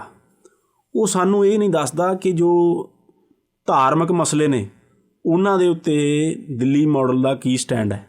ਉਹ ਇਹ ਨਹੀਂ ਦੱਸਦਾ ਕਿ ਜੋ ਰਾਜਨੀਤਿਕ ਮਸਲੇ ਨੇ, ਜਿਸ ਤਰ੍ਹਾਂ ਕਿ ਅਸੀਂ ਫੈਡਰਲਿਜ਼ਮ ਦੀ ਚਰਚਾ ਕੀਤੀ, ਉਸ ਦੇ ਉੱਤੇ ਦਿੱਲੀ ਮਾਡਲ ਦਾ ਕੀ ਸਟੈਂਡ ਹੈ ਜਾਂ ਦਿੱਲੀ ਮਾਡਲ ਕੀ ਹੈ। ਦਿੱਲੀ ਮਾਡਲ ਹੈ ਸਿਰਫ ਸਕੂਲਾਂ ਦੀਆਂ ਇਮਾਰਤਾਂ ਖੜ੍ਹੀਆਂ ਕਰਨਾ, ਹਸਪਤਾਲ ਮੁਹੱਲਾ ਕਲੀਨਿਕ ਬਣਾਉਣੇ, ਬਿਜਲੀ ਅਤੇ ਪਾਣੀ ਦਾ ਬਿੱਲ, ਬਸ ਇਹ ਦਿੱਲੀ ਮਾਡਲ ਇੰਨਾ ਹੀ ਹੈ। ਇੱਥੋਂ ਸ਼ੁਰੂ ਹੋ ਕੇ ਇੱਥੇ ਇਹ ਦਿੱਲੀ ਮਾਡਲ ਖ਼ਤਮ ਹੋ ਜਾਂਦਾ ਹੈ। ਪਰ ਜੋ ਪੰਜਾਬ ਹੈ ਸੁਖਜੀਤ ਜੀ, ਉਹ ਦਿੱਲੀ ਨਹੀਂ ਹੈ। ਪੰਜਾਬ ਦਿੱਲੀ ਨਾਲੋਂ ਬਹੁਤ ਵਿਸ਼ਾਲ ਹੈ। ਪੰਜਾਬ ਦਿੱਲੀ ਨਾਲੋਂ ਸਾਂਸਕ੍ਰਿਤਿਕ ਤੌਰ 'ਤੇ, ਕਲਚਰਲ ਤੌਰ 'ਤੇ, ਪੋਲੀਟੀਕਲ ਤੌਰ 'ਤੇ, ਰਾਜਨੀਤਿਕ ਤੌਰ 'ਤੇ ਇੱਕ ਵੱਖਰਾ ਸਮਾਜ ਹੈ। ਪੰਜਾਬ ਦਾ ਇੱਕ ਬਹੁਤ ਲੰਬਾ ਅਤੇ ਮਾਣਮੱਤਾ ਇਤਿਹਾਸ ਹੈ।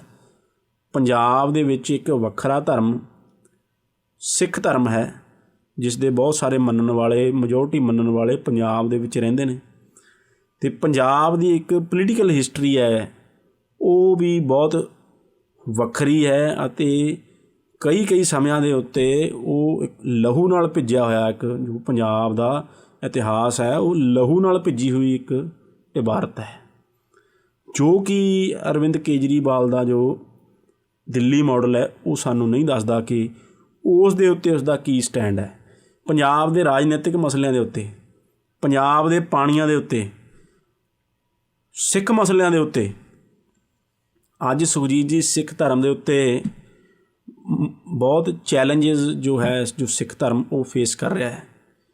ਚਾਹੇ ਤਾਂ ਉਹ ਇੱਕ ਸਾਡੀ ਧਾਰਮਿਕ ਸੰਸਥਾਵਾਂ ਨੇ ਜੋ ਉਹਨਾਂ ਦੀ ਆਜ਼ਾਦੀ ਦੀ ਗੱਲ ਹੋਵੇ, ਕਿਉਂਕਿ ਤੁਸੀਂ ਦੇਖੋ ਕਿ ਸ਼੍ਰੋਮਣੀ ਜੋ ਕਮੇਟੀ ਹੈ ਉਸ ਦੀਆਂ ਚੋਣਾਂ ਸਮੇਂ ਤੋਂ ਸਮੇਂ ਨਹੀਂ ਕਰਵਾਈਆਂ ਜਾ ਰਹੀਆਂ। ਚਾਹੇ ਉਹ ਇੱਕ ਸਿੱਖ ਕੌਮ ਦੀ ਵੱਖਰੀ ਪਛਾਣ ਨੂੰ ਲੈ ਕੇ ਜੋ ਸਵਾਲ ਹੋਣ, ਜੋ ਮੰਗਾਂ ਹੋਣ, ਜਿਸ ਤਰ੍ਹਾਂ ਕਿ ਆਨੰਦ ਮੈਰਿਜ ਐਕਟ ਅਤੇ ਹੋਰ ਜੋ ਧਾਰਮਿਕ ਮੰਗਾਂ ਨੇ ਉਹਨਾਂ ਨੂੰ ਲੈ ਕੇ ਜੋ ਇਹ ਕੱਟੜ ਰਾਸ਼ਟਰਵਾਦੀ ਦਿੱਲੀ ਤੋਂ ਆਏ ਹੋਏ ਅਰਵਿੰਦ ਕੇਜਰੀਵਾਲ ਜੋ ਦਿੱਲੀ ਮਾਡਲ ਕਹਿ ਰਹੇ ਨੇ ਆਪਣਾ, ਉਸ ਦਿੱਲੀ ਮਾਡਲ ਦਾ ਇਹਨਾਂ ਸਿੱਖ ਮੰਗਾਂ ਨੂੰ ਲੈ ਕੇ ਜਾਂ ਬੰਦੀ ਸਿੰਘਾਂ ਨੂੰ ਛੱਡਣ ਦੇ ਬਾਰੇ ਕੀ ਸਟੈਂਡ ਹੈ। ਹੁਣ ਤਾਂ ਦੇਖੋ ਤੁਸੀਂ ਉਹਨਾਂ 'ਤੇ ਅਰਵਿੰਦ ਕੇਜਰੀਵਾਲ 'ਤੇ ਇਹ ਵੀ ਇਲਜ਼ਾਮ ਲੱਗੇ ਨੇ ਕਿ ਜੋ ਪ੍ਰੋਫੈਸਰ ਭੁੱਲਰ ਦੀ ਜੋ ਰਿਹਾਈ ਹੈ ਉਸ ਦੇ ਵਿੱਚ ਅਰਵਿੰਦ ਕੇਜਰੀਵਾਲ ਨੇ ਅੜਚਣ ਪਾਈ ਹੈ। ਸੋ ਪੰਜਾਬ ਦੇ ਧਾਰਮਿਕ ਸਰੋਕਾਰਾਂ ਨੂੰ ਲੈ ਕੇ, ਪੰਜਾਬ ਦੇ ਸੱਭਿਆਚਾਰਕ ਸਰੋਕਾਰਾਂ ਨੂੰ ਲੈ ਕੇ, ਸੋ ਪੰਜਾਬ ਦੇ ਸੱਭਿਆਚਾਰ ਨੂੰ ਜਾਂ ਪੰਜਾਬੀ ਬੋਲੀ ਨੂੰ ਉਤਸ਼ਾਹਿਤ ਕਰਨ ਲਈ ਇੱਕ ਅਰਵਿੰਦ ਕੇਜਰੀਵਾਲ ਦਾ ਦਿੱਲੀ ਮਾਡਲ ਕੀ ਕਰੇਗਾ, ਇਹ ਕਿਸੇ ਨੂੰ ਨਹੀਂ ਪਤਾ। ਹੋਰ ਤੁਸੀਂ ਦੇਖੋ ਇੱਕ ਜੋ ਮਜ਼ੇਦਾਰ ਗੱਲ ਉੱਥੇ ਕਰਨ ਵਾਲੀ ਹੈ, ਟ੍ਰਿਬਿਊਨ ਅਖਬਾਰ ਦੇ ਵਿੱਚ ਇੱਕ ਰਿਪੋਰਟ ਆਈ ਹੈ ਜਿਸ ਦੇ ਵਿੱਚ ਲਿਖਿਆ ਹੈ ਕਿ ਆਮ ਆਦਮੀ ਪਾਰਟੀ ਨੂੰ ਪੰਜਾਬੀ ਦੇ ਵਿੱਚ ਪ੍ਰਚਾਰ ਕਰਨ ਵਾਲੇ ਬੰਦਿਆਂ ਦੀ ਕਮੀ ਹੋ ਗਈ ਹੈ। ਸੋ ਜਿਸ ਪਾਰਟੀ ਦੇ ਵਿੱਚ ਕੋਲ ਪੰਜਾਬ ਦੇ ਵਿੱਚ ਪੰਜਾਬੀ ਜ਼ਬਾਨ ਦੇ ਵਿੱਚ ਪ੍ਰਚਾਰ ਕਰਨ ਵਾਲੇ ਬੰਦਿਆਂ ਦੀ ਕਮੀ ਹੈ, ਉਹ ਕੱਲ੍ਹ ਨੂੰ ਪੰਜਾਬੀ ਦੇ ਪ੍ਰਤੀ, ਪੰਜਾਬੀ ਭਾਸ਼ਾ ਦੇ ਪ੍ਰਤੀ, ਪੰਜਾਬੀ ਸੱਭਿਆਚਾਰ ਦੇ ਪ੍ਰਤੀ ਕੀ ਵਤੀਰਾ ਅਪਣਾਏਗੀ, ਕੀ ਉਸ ਦਾ ਸਟੈਂਡ ਹੋਵੇਗਾ। ਸੋ ਇਹ ਦਿੱਲੀ ਮਾਡਲ ਇਸ ਦੇ ਬਾਰੇ ਵੀ ਕੁਛ ਨਹੀਂ ਬੋਲਦਾ, ਨਾ ਪੰਜਾਬ ਦੀਆਂ ਧਾਰਮਿਕ ਮੰਗਾਂ ਬਾਰੇ ਕੁਛ ਬੋਲਦਾ ਹੈ, ਨਾ ਪੰਜਾਬ ਦੀਆਂ ਸਾਂਸਕ੍ਰਿਤਿਕ ਮੰਗਾਂ ਬਾਰੇ ਕੁਛ ਬੋਲਦਾ ਹੈ। ਸੋ ਪੰਜਾਬ ਦੀਆਂ ਪੋਲੀਟੀਕਲ ਮੰਗਾਂ ਬਾਰੇ ਵੀ ਜੋ ਦਿੱਲੀ ਮਾਡਲ ਹੈ ਉਹ ਚੁੱਪ ਹੈ। ਉਹ ਕੱਲ੍ਹ ਨੂੰ ਉਲਟ ਵੀ ਹੋ ਸਕਦਾ ਹੈ। ਉਹ ਆਨੰਦਪੁਰ ਦੇ ਮਤੇ ਬਾਰੇ ਆਪਣਾ ਕੋਈ ਜੋ ਸਟੈਂਡ ਹੈ ਪੰਜਾਬ ਦੀਆਂ ਵੱਧ ਅਧਿਕਾਰਾਂ ਬਾਰੇ, ਕੋਈ ਵੀ ਜੋ ਆਪਣਾ ਸਟੈਂਡ ਹੈ ਉਹ ਸਪਸ਼ਟ ਅਰਵਿੰਦ ਕੇਜਰੀਵਾਲ ਨਹੀਂ ਕਰਦੇ। ਉਹ ਇਹ ਨਹੀਂ ਦੱਸਦੇ ਕਿ ਜੋ ਸਾਡਾ ਅਨੰਦਪੁਰ ਸਾਹਿਬ ਦਾ ਮਤਾ ਹੈ ਉਸ ਦੇ ਬਾਰੇ ਉਹ ਕੀ ਵਿਚਾਰ ਰੱਖਦੇ ਨੇ। ਉਹ ਕੱਲ੍ਹ ਨੂੰ ਉਸ ਦੇ ਜੋ ਸਰਕਾਰ ਪੰਜਾਬੀ ਇੱਕ ਮੌਕਾ ਮੰਗ ਰਹੇ ਨੇ, ਅਤੇ ਜੇ ਪੰਜਾਬੀ ਇੱਕ ਮੌਕਾ ਦੇ ਦਿੰਦੇ ਨੇ ਤਾਂ ਹੋ ਸਕਦਾ ਹੈ ਜੋ ਅਰਵਿੰਦ ਕੇਜਰੀਵਾਲ ਹੈ ਉਹ ਅਨੰਦਪੁਰ ਸਾਹਿਬ ਦੇ ਮਤੇ, ਪੰਜਾਬ ਦੇ ਵੱਧ ਅਧਿਕਾਰਾਂ, ਸਿੱਖ ਧਰਮ ਦੀ ਜੋ ਵੱਖਰੀ ਪਛਾਣ ਅਤੇ ਧਾਰਮਿਕ ਮੰਗਾਂ ਅਤੇ ਪੰਜਾਬੀ ਸੱਭਿਆਚਾਰ ਅਤੇ ਪੰਜਾਬੀ ਦੇ ਬੋਲੀ ਦੇ ਉਲਟ ਵੀ ਚੱਲ ਪਵੇ, ਜਿਸ ਤਰ੍ਹਾਂ ਕਿ ਜੋ ਇਲਜ਼ਾਮ ਪ੍ਰੋਫੈਸਰ ਭੁੱਲਰ ਦੇ ਕੇਸ ਵਿੱਚ ਲੱਗ ਰਹੇ ਨੇ। ਸੋ ਅਰਵਿੰਦ ਕੇਜਰੀਵਾਲ ਦਾ ਜੋ ਇੱਕ ਦਿੱਲੀ ਮਾਡਲ ਹੈ ਉਹ ਬੜਾ ਇੱਕ ਸੀਮਤ ਮਾਡਲ ਹੈ ਜੋ ਪੰਜਾਬ ਦੇ ਉੱਤੇ ਜਿਸ ਨੂੰ ਲਾਗੂ ਨਹੀਂ ਕੀਤਾ ਜਾ ਸਕਦਾ। ਜੇ ਉਸ ਮਾਡਲ ਨੂੰ ਪੰਜਾਬ ਦੇ ਉੱਤੇ ਲਾਗੂ ਕੀਤਾ ਜਾਂਦਾ ਹੈ ਤਾਂ ਜੋ ਪੰਜਾਬ ਇੱਕ ਆਪਣੀ ਵੱਖਰੀ ਪਛਾਣ ਹੈ ਉਹ ਖੋ ਦੇਵੇਗਾ।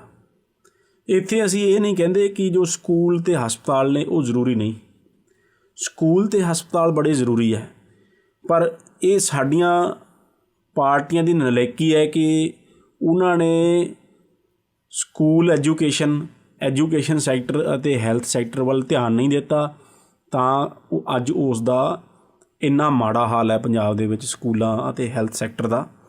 ਪਰ ਇਸ ਕਮੀ ਦਾ ਮੌਕਾ, ਇਸ ਕਮੀ ਦਾ ਫਾਇਦਾ ਕੋਈ ਇਹੋ ਜਿਹੀ ਧਿਰ ਨਾ ਚੱਕ ਜਾਵੇ ਜੋ ਪੰਜਾਬ ਦੀਆਂ ਰਾਜਨੀਤਿਕ, ਧਾਰਮਿਕ ਅਤੇ ਸੱਭਿਆਚਾਰਕ ਜੋ ਲੋੜਾਂ ਨੇ ਉਸ ਦੇ ਉਲਟ ਕੰਮ ਕਰੇ। ਜੋ ਹੋਰ ਅਰਵਿੰਦ ਕੇਜਰੀਵਾਲ ਦਾ ਜੋ ਦਿੱਲੀ ਮਾਡਲ ਹੈ ਉਹ ਇੱਕ ਪੋਪੂਲਿਸਟ ਮਾਡਲ ਹੈ, ਉਹ ਇੱਕ ਲੋਕ ਲੁਭਾਊ ਮਾਡਲ ਹੈ।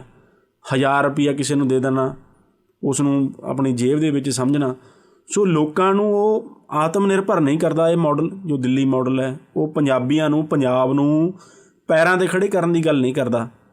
ਉਹ ਇੱਕ ਸਿਰਫ ਲੋਕ ਲੁਭਾਊ ਵਾਅਦੇ ਕਰਨ ਅਤੇ ਜੋ ਇੱਕ ਹੈ ਬੜਾ ਇੱਕ ਕੈਲਕੂਲੇਟਿਵ ਜਿਹਾ ਬੜਾ ਕਿ 4 ਪੈਸੇ ਇੱਧਰੋਂ ਰੱਖ ਲਓ ਉੱਧਰੋਂ ਦੇ ਦਿਓ, ਅਤੇ ਪੰਜਾਬ ਦੇ ਜੋ ਵੱਡੇ ਮਸਲੇ ਨੇ ਉਹਨਾਂ ਨੂੰ ਇਗਨੋਰ ਕਰਦਾ ਹੈ। ਸੋ ਇਹ ਜੋ ਉਹਨਾਂ ਦਾ ਅਰਵਿੰਦ ਕੇਜਰੀਵਾਲ ਦਾ ਸੁਖਜੀਤ ਜੋ ਦਿੱਲੀ ਮਾਡਲ ਹੈ ਜਿਸ ਨੂੰ ਉਹ ਪੰਜਾਬ ਦੇ ਵਿੱਚ ਲਾਗੂ ਕਰਨ ਦੀ ਗੱਲ ਕਰਦੇ ਨੇ। ਜੀ ਲਵਲੀਨ ਜੀ, ਤੁਸੀਂ ਬਹੁਤ ਹੀ ਵਧੀਆ ਤਰੀਕੇ ਦੇ ਨਾਲ ਸਾਰਾ ਕੁਝ ਐਕਸਪਲੇਨ ਕੀਤਾ, ਕਿਉਂਕਿ ਜਿਹੜਾ ਦਿੱਲੀ ਮਾਡਲ ਆ ਤੁਸੀਂ ਵਾਕਈ ਬਿਲਕੁਲ ਸਹੀ ਕਿਹਾ ਕਿ ਇਹ ਪੰਜਾਬ 'ਤੇ ਲਾਗੂ ਨਹੀਂ ਹੋ ਸਕਦਾ ਕਿਉਂਕਿ ਬਹੁਤ ਜ਼ਿਆਦਾ ਫ਼ਰਕ ਹੈ। ਲਵਲੀਨ ਜੀ, ਅਖੀਰ ਵਿੱਚ ਤੁਸੀਂ ਕੀ ਕਹਿਣਾ ਚਾਹੋਗੇ? ਜਿਸ ਤਰ੍ਹਾਂ ਅਸੀਂ ਅੱਜ ਦੇ ਵਿਸ਼ੇ ਦੀ ਸ਼ੁਰੂਆਤ ਕੀਤੀ ਸੀ, ਜਿਸ ਤਰ੍ਹਾਂ ਅਰਵਿੰਦ ਕੇਜਰੀਵਾਲ ਅਤੇ ਆਪ ਦੇ ਉੱਤੇ ਇਲਜ਼ਾਮ ਲੱਗ ਰਹੇ ਨੇ ਕਿ ਉਹ RSS ਅਤੇ ਭਾਜਪਾ ਦੇ ਲੁਕਵੇਂ ਜੋਟੀਦਾਰ ਨੇ, ਉਸ ਦੇ ਸੰਦਰਭ 'ਚ ਸੁਖਜੀਤ ਜੀ ਅਸੀਂ ਆਪਣੇ ਸਰੋਤਿਆਂ ਨੂੰ ਕੁਝ ਤੱਥ ਪੇਸ਼ ਕੀਤੇ। ਅਸੀਂ ਕਿਸੇ 'ਤੇ ਇਲਜ਼ਾਮ ਨਹੀਂ ਲਾਉਂਦੇ, ਨਾ ਅਸੀਂ ਕਿਸੇ ਇਲਜ਼ਾਮ ਦੀ ਪੁਸ਼ਟੀ ਕਰਦੇ ਹਾਂ ਕਿ ਉਹ ਲੁਕਵੇਂ ਜੋਟੀਦਾਰ BJP ਦੇ RSS ਦੇ ਹੈ ਜਾਂ ਨਹੀਂ। ਅਸੀਂ ਤਾਂ ਇੱਕ ਜੋ ਤੱਥ ਨੇ, ਜੋ ਉਹਨਾਂ ਦੇ ਬਿਆਨ ਨੇ ਜਾਂ ਉਹਨਾਂ ਦੇ ਐਕਸ਼ਨ ਨੇ, ਉਹਨਾਂ ਨੂੰ ਜੋ ਪਹਿਲਾਂ ਹੀ ਜੋ ਪਬਲਿਕ ਦੇ ਵਿੱਚ ਸਾਰੀ ਗੱਲ ਹੈ ਉਹਨਾਂ ਤੱਥਾਂ ਨੂੰ ਹੀ ਆਪਣੇ ਸਰੋਤਿਆਂ ਦੇ ਅੱਗੇ ਰੱਖਦੇ ਹਾਂ। ਅੱਗੇ ਸਾਡੇ ਸਰੋਤਿਆਂ ਨੇ ਆਪਣੀ ਜੋ ਬੁੱਧੀ ਹੈ, ਆਪਣਾ ਵਿਵੇਕ ਹੈ, ਉਸ ਦਾ ਇਸਤੇਮਾਲ ਕਰਕੇ ਆਪਣਾ ਕੋਈ ਵਿਚਾਰ ਬਣਾਉਣਾ ਹੈ। ਸੋ ਕੋਈ ਵੀ ਕਿਸੇ ਦੂਸਰੇ ਦੇ ਉੱਤੇ ਕਿਸੇ ਤਰ੍ਹਾਂ ਦਾ ਆਪਣਾ ਪੋਲੀਟੀਕਲ ਜੋ ਵਿਚਾਰ ਹੈ ਉਹ ਥੋਪ ਨਹੀਂ ਸਕਦਾ। ਸੋ ਇਹਨਾਂ ਤੱਥਾਂ ਦੀ ਰੌਸ਼ਨੀ ਦੇ ਵਿੱਚ ਹੀ ਪੰਜਾਬੀ ਆਪਣਾ ਵਿਚਾਰ ਬਣਾਉਣ ਕਿ ਜਿਸ ਤਰ੍ਹਾਂ ਅਰਵਿੰਦ ਕੇਜਰੀਵਾਲ ਇੱਕ ਮੌਕਾ ਆਪਣੇ ਵਾਸਤੇ ਮੰਗ ਰਹੇ ਨੇ, ਜਾਂ ਉਹ ਇੱਕ ਵੱਖਰੀ ਰਾਜਨੀਤੀ ਦੀ ਗੱਲ ਕਰਦੇ ਨੇ, ਜਾਂ ਉਹ ਪੰਜਾਬ ਦੇ ਉੱਤੇ ਹਕੂਮਤ ਕਰਨ ਦੇ ਸੁਪਨੇ ਦੇਖ ਰਹੇ ਨੇ, ਅਤੇ ਇਹ ਇੱਕ ਮੌਕਾ ਪੰਜਾਬੀਆਂ ਨੂੰ ਆਪਣੇ ਸੱਭਿਆਚਾਰ, ਆਪਣੀ ਪੋਲੀਟੀਕਲ ਹਿਸਟਰੀ, ਆਪਣੇ ਰਾਜਨੀਤਿਕ ਬੈਕਗਰਾਊਂਡ, ਆਪਣੇ ਧਾਰਮਿਕ ਅਤੇ ਰਾਜਨੀਤਿਕ ਮਸਲਿਆਂ ਨੂੰ ਧਿਆਨ ਵਿੱਚ ਰੱਖਦੇ ਹੋਏ ਇਹ ਇੱਕ ਮੌਕਾ ਦੇਣਾ ਹੈ ਜਾਂ ਨਹੀਂ। ਕੀ ਇਹ ਇੱਕ ਮੌਕਾ ਜੋ ਅਰਵਿੰਦ ਕੇਜਰੀਵਾਲ ਮੰਗ ਰਹੇ ਨੇ, ਕਿ ਇਹ ਇਸ ਇੱਕ ਮੌਕੇ ਦੇ ਰਾਹੀਂ ਕੋਈ ਹੋਰ ਵੱਡੀ ਤਾਕਤ ਬੈਕਡੋਰ ਦੇ ਰਾਹੀਂ ਪੰਜਾਬ ਦੇ ਵਿੱਚ ਐਂਟਰੀ ਤਾਂ ਨਹੀਂ ਕਰ ਰਹੀ।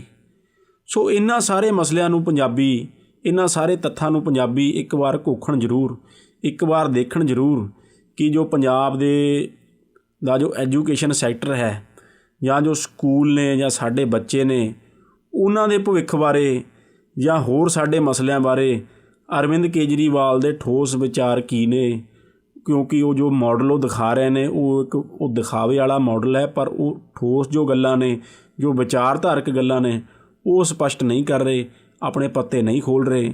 ਸੋ ਪੰਜਾਬੀ ਇੱਕ ਵਿਚਾਰ ਜ਼ਰੂਰ ਬਣਾਉਣ ਕਿ ਉਹਨਾਂ ਨੇ ਇਸ, ਮੈਂ ਕਹੂੰਗਾ ਕਿ ਅਗਿਆਨ ਜਾਂ ਹਨੇਰੇ ਦੇ ਵਿੱਚ ਜੋ ਇੱਕ ਲੁਕੀ ਹੋਈ ਚੀਜ਼ ਹੈ, ਉਸ ਦੇ ਉੱਤੇ ਆਪਣਾ ਯਕੀਨ ਜਿਤਾਉਣਾ ਹੈ ਜਾਂ ਨਹੀਂ ਜਿਤਾਉਣਾ, ਕਿਉਂਕਿ ਪੰਜਾਬ ਦੀਆਂ ਆਉਣ ਵਾਲੀਆਂ ਨਸਲਾਂ ਦਾ ਜੋ ਭਵਿੱਖ ਹੈ ਉਹ ਇਸ ਫੈਸਲੇ ਦੇ ਉੱਤੇ ਨਿਰਭਰ ਕਰੇਗਾ। ਲਵਲੀਨ ਜੀ, ਬਹੁਤ ਬਹੁਤ ਸ਼ੁਕਰੀਆ ਪ੍ਰੋਗਰਾਮ 'ਚ ਸ਼ਾਮਲ ਹੋ ਕੇ ਤੁਸੀਂ ਫੈਕਟਸ ਸਾਡੇ ਸਰੋਤਿਆਂ ਦੇ ਸਾਹਮਣੇ ਰੱਖੇ। ਨੈਕਸਟ ਸੰਡੇ ਨੂੰ ਫਿਰ ਤੁਹਾਡੇ ਨਾਲ ਮੁਲਾਕਾਤ ਹੋਏਗੀ, ਇੱਕ ਹੋਰ ਬਹੁਤ ਹੀ ਅਹਿਮ ਮੁੱਦੇ 'ਤੇ ਚਰਚਾ ਕੀਤੀ ਜਾਵੇਗੀ। ਉਦੋਂ ਤੱਕ ਧੰਨਵਾਦ।